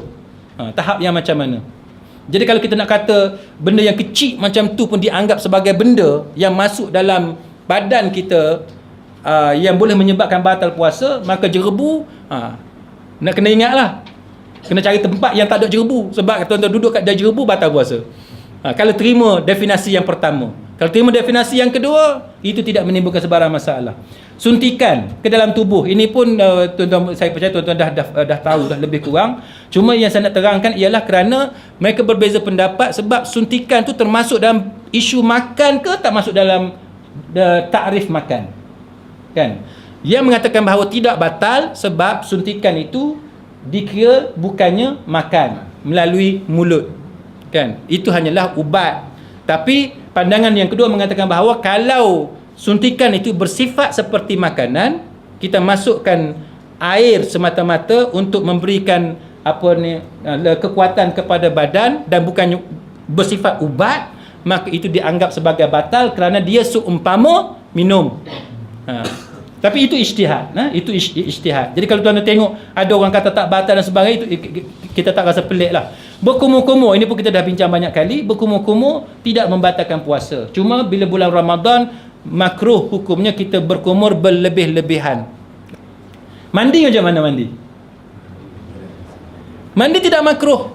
Mandi tidak makruh sebab Nabi pernah basuh kepala sebab panas sangat, kan?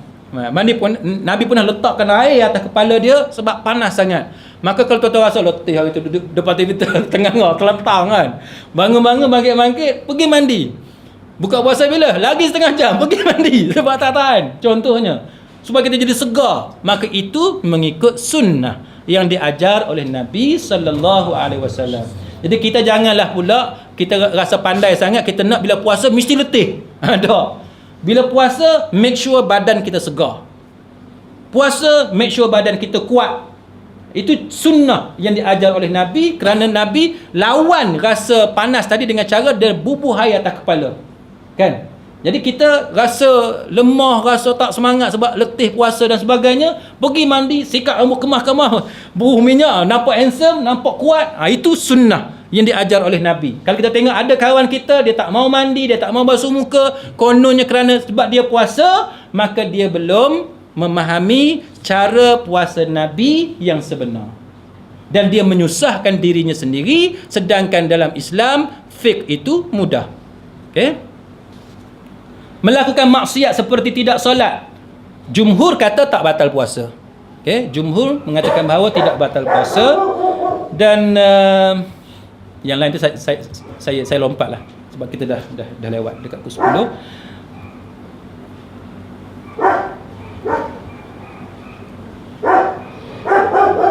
Telan air liur pun tak perlu ulas lah. Telan air liur kita tak perlu ulas.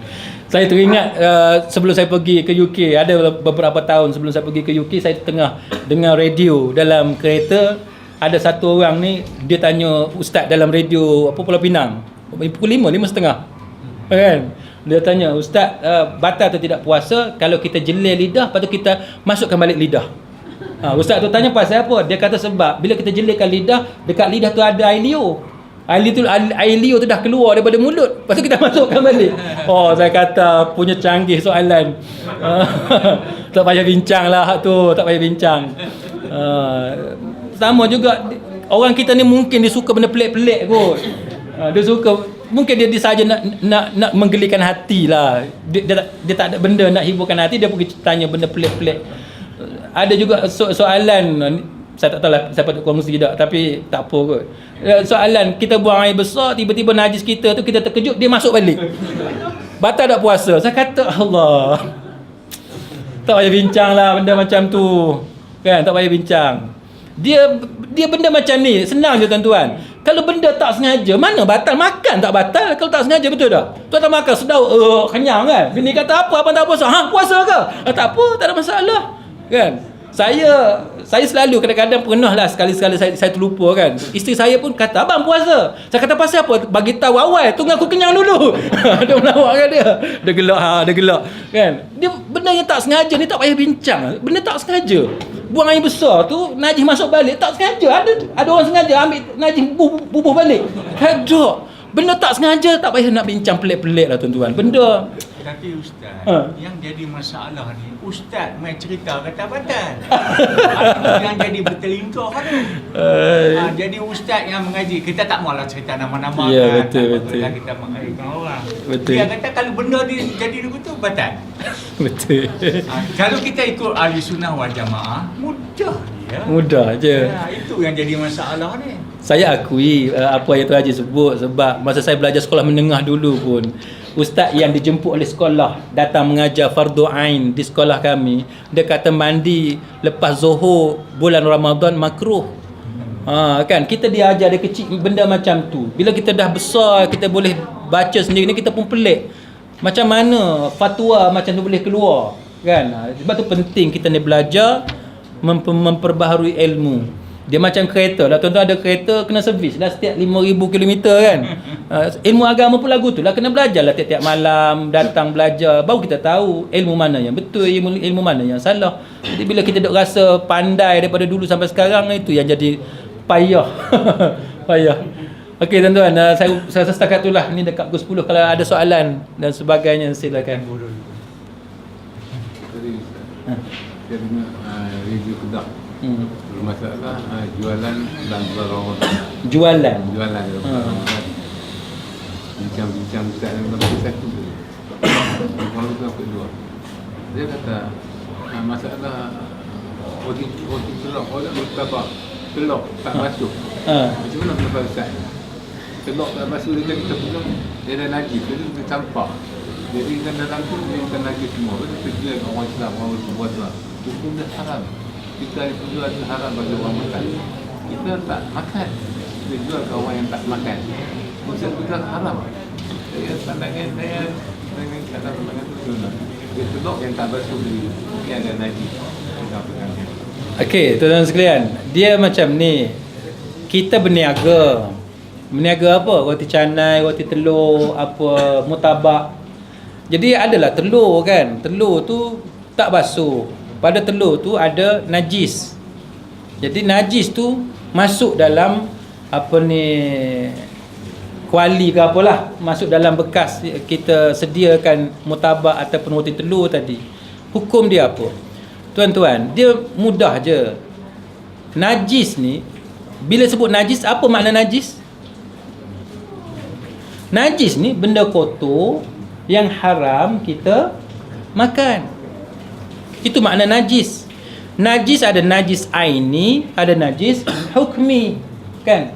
Najis aini, kalau kita kata najis binatang, dia ada dua najis binatang, dia ada najis aini, najis hukmi. Kalau apa ni, duit riba, duit rasuah, dia najis hukmi, kan? Baik. Najis ni, najis hukmi ke, najis aini ke, kalau kita makan secara sengaja, hukum dia haram. Yang tak haramnya kalau benda tak sengaja ataupun yang kita tak tahu. Jadi kalau kita berniaga, kita tahu dah itu najis, kita pegang najis, menyebabkan makanan yang kita sediakan tadi bercampur, hukum dia haram. Macam orang perempuan ataupun suami lah sediakan makanan untuk anak-anak, kan? Makanan tu bercampur dengan najis, hukum dia haram. Kalau kita sengaja, kan? Yang tak sengaja tu kita tak payah cerita lah. Katalah kita sediakan makanan, ada najis jatuh dalam makanan, yang tu kita tak payah cerita sebab kita tak tahu. Ni benda yang kita tahu. Jadi kalau Tuan Haji tanya saya Saya jawab, kalau kita tahu, hukum dia haram. Jadi sebab tu kita kena basuh. Kan? Ada soalan lain? Dalam kita menjaga adab dalam Ramadan, saya perhatikan dengan masjid, di pekarangan masjid dia tiadakan bazar Ramadan. Jadi saya nampak yang mengunjungi bazar Ramadan tu ada yang tak tutup aurat, ada saya kebanyakan dia tak tutup aurat, terdedah sini sana, masuk dalam pekarangan masjid dan membuat urusan beli makanan lah. Apa pandangan Ustaz? Benda tu baik ke atau tak? Wallahu alam. Dia bila tuan-tuan tengok perbahasan tentang hadis yang kita baca tadi tentang mengumpat, tentang bercakap perkara-perkara nista, perkara keji. Para ulama dia bincang, adakah larangan itu terhad kepada percakapan sahaja? Jadi fuqaha membuat kesimpulan bahawa larangan itu merangkumi kesemua jenis maksiat. Kalau kita berpuasa, jawapan dia, kita bukan setakat berpuasa lapar dan dahaga sahaja, tapi dia juga merangkumi kita tahan diri kita daripada melakukan maksiat. Jadi kalau kita melakukan maksiat, maka itu menunjukkan bahawa puasa kita tidak sempurna. Jadi kalau sahabat kita tanya tadi, orang tu pergi ke bazar Ramadan, dia tak tutup aurat, itu menunjukkan bahawa dia tidak berpuasa dengan puasa yang sempurna. Cuma sama ada batal ataupun tidak puasa dia. Itu sahaja. Baik. Maksud saya diadakan bazar Ramadan dalam masjid, dalam pekarangan Okey. Lepas tu? Jadi bebaslah siapa yang nak masuk dalam masjid tu. Baik, tuan-tuan, dia gini. Hukum asal dalam agama, man ra'a minkum munkaran falyughayyirhu biyadihi, kan, sampai kepada fa illam yastati' fa bi qalbihi, kan. Itu hukum asal dia. Kalau kita tengok benda mungkar, benda yang tak baik, kita tak boleh biarkan dia berlaku. Kita kena cegah dengan tangan, kuasa kita, ataupun dengan mulut kita, termasuk tulisan dan sebagainya, ataupun yang ketiga, hati kita, selemah-lemah iman. Cuma yang kita nak kena tahu ialah, dalam keadaan kita nak cegah kemungkaran ni, dia ada satu lagi benda yang kita nak kena belajar, tentang adab kita berdakwah, kan. Kita tengok kepada suasana pada masa tu, boleh ataupun tidak kita halang dengan tangan.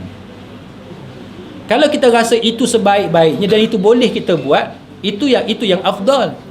Tapi pada masa yang sama, ada ketikanya kita tak boleh nak halang, kan. Bila kita kata ud'u ila sabili rabbika bil hikmah, kan, ajaklah mereka ke jalan Tuhanmu dengan cara hikmah. Kita nampak orang tak pakai tudung, kita nak belasah kau pada masa tu juga. Kalau tuan-tuan tanya saya, bagi saya itu bukan cara hikmah. Kita berdakwah dengan orang, berdakwah wajib mula dengan lemah lembut, dia tak boleh mula dengan kekasaran. Jadi kalau tuan-tuan tanya saya macam mana kita nak buat, dia bergantung kepada keadaan masa tu. Masjid masa tu, AJK dia macam mana, kan. Bazar Ramadan masa tu macam mana, senang tak kita nak kontrol? Kalau kita tak boleh nak kontrol, susah, menimbulkan banyak lagi masalah-masalah lain. Kita tak perlu nak tegur teruk sangat, tapi kita cuba dengan cara indirectly, kan. Itu pandangan saya. Wallahu a'lam. Ya. Tentang majlis ilmu ataupun tazkirah di antara solat tarawih dan akhir solat tarawih itu, apakah dia menepati istilah qiyamul. Okey. Adakah tazkirah ketika ketika tarawih menepati maksud qiyamul lail? Qiyamul lail ni apa dia? Menghidupkan malam. Menghidupkan malam dengan apa? Ibadat tu apa dia? Semua. Kita berzikir, kita bertadarus, kita buat majlis ilmu, semua. Mana kita berjaga, kita tak tidur sebab kita buat satu benda yang bersifat ibadah. tuan-tuan ambil buku hadis, tuan-tuan baca buku hadis, itu qiyamul lail. Tuan-tuan ambil buku fiqh, kan, belajar tentang puasa, itu qiyamul lail. Cuma memang ada sebahagian fuqaha yang cuba apa kita kata, yang cuba mengkhususkan qiyamul lail itu hanya kepada sembahyang. Tapi sembahyang itu yang saya sebut awal tadi, perbahasan tentang tahajud dengan qiyamul lail. Maka fuqaha berbeza pandangan. Yang kata sembahyang tu apa dia? Sebahagian daripada mereka kata sembahyang tu tahajud. Kan? Tahajud. Bila sebut qiyamul lail, dia tak terhenti kepada sembahyang semata-mata, tapi semua ibadat yang dilakukan dalam keadaan kita bangun dan kita tak tidur lah. Kita tak tidur dan kita buat pada malam tu. Okay, jadi kalau secara tanya saya jawab tazkirah termasuk dalam qiyamul lail. Sebagaimana kita bangun malam, kita baca buku agama, itu juga qiyamul lail. Wallahu a'lam. Ada baca dalam satu website ulama tegaskan, ulama ayat yang ida ru'ya solat jadi yang Jumaat tahun yang kita berbeza kan. Ada kenyataan masa lepas Jumaat.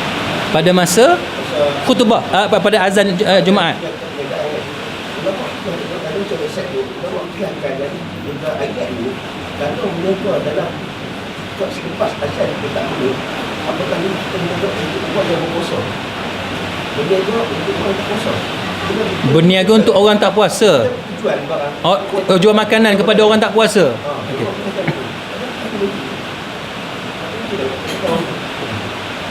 Baik. Dia rukun qiyas apa dia? Rukun qiyas salah satunya benda yang kita nak qiyaskan mesti sama. Barulah qiyas tu qiyas yang betul. Kalau tidak dia akan jadi qiyas yang batil. Sebab tu kalau siapa yang pernah ikut kuliah saya pernah cerita masalah qiyas batil ni. Qiyas batil ni, kalau tuan-tuan nak qiyas apa ni, tuan-tuan nak qiyas apa khamar, kan? Khamar haram kan? Innamal khamru, jelas haram. Tapi kita nak banding dengan dadah.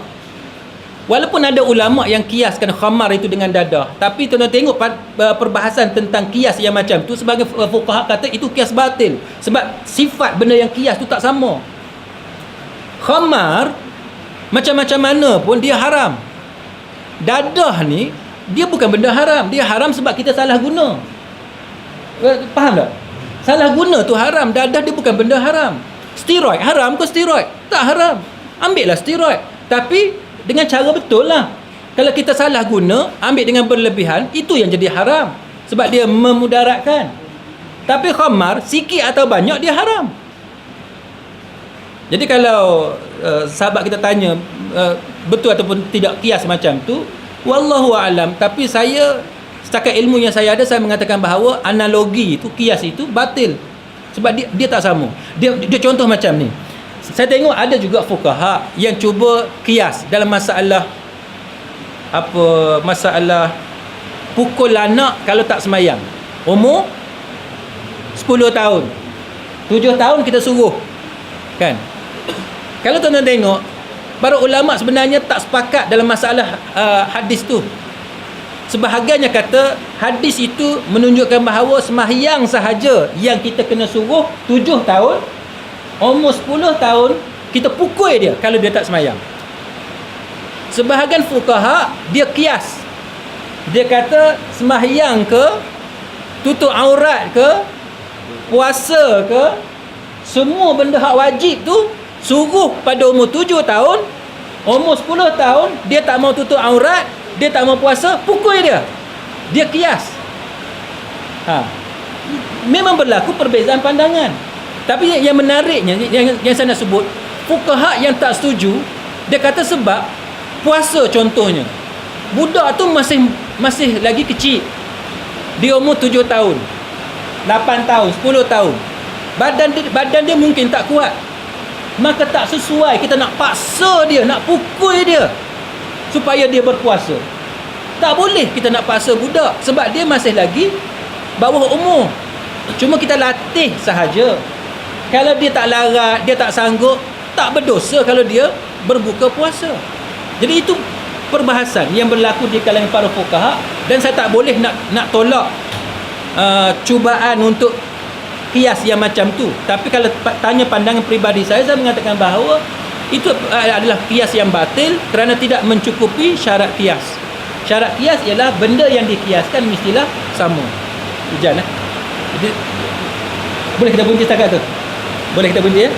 Jadi muslimin muslimat sekalian, saya minta maaf, dan sekarang ni hujan, suara saya rasa tak begitu clear. Jadi mudah-mudahan apa yang kita bincang pada malam ini mendapat keredaan daripada Allah Ta'ala. Subhanakallahumma wa bihamdik, asyhadu an la ilaha illa anta astaghfiruka wa atubu ilaik. Wassalamualaikum warahmatullahi wabarakatuh.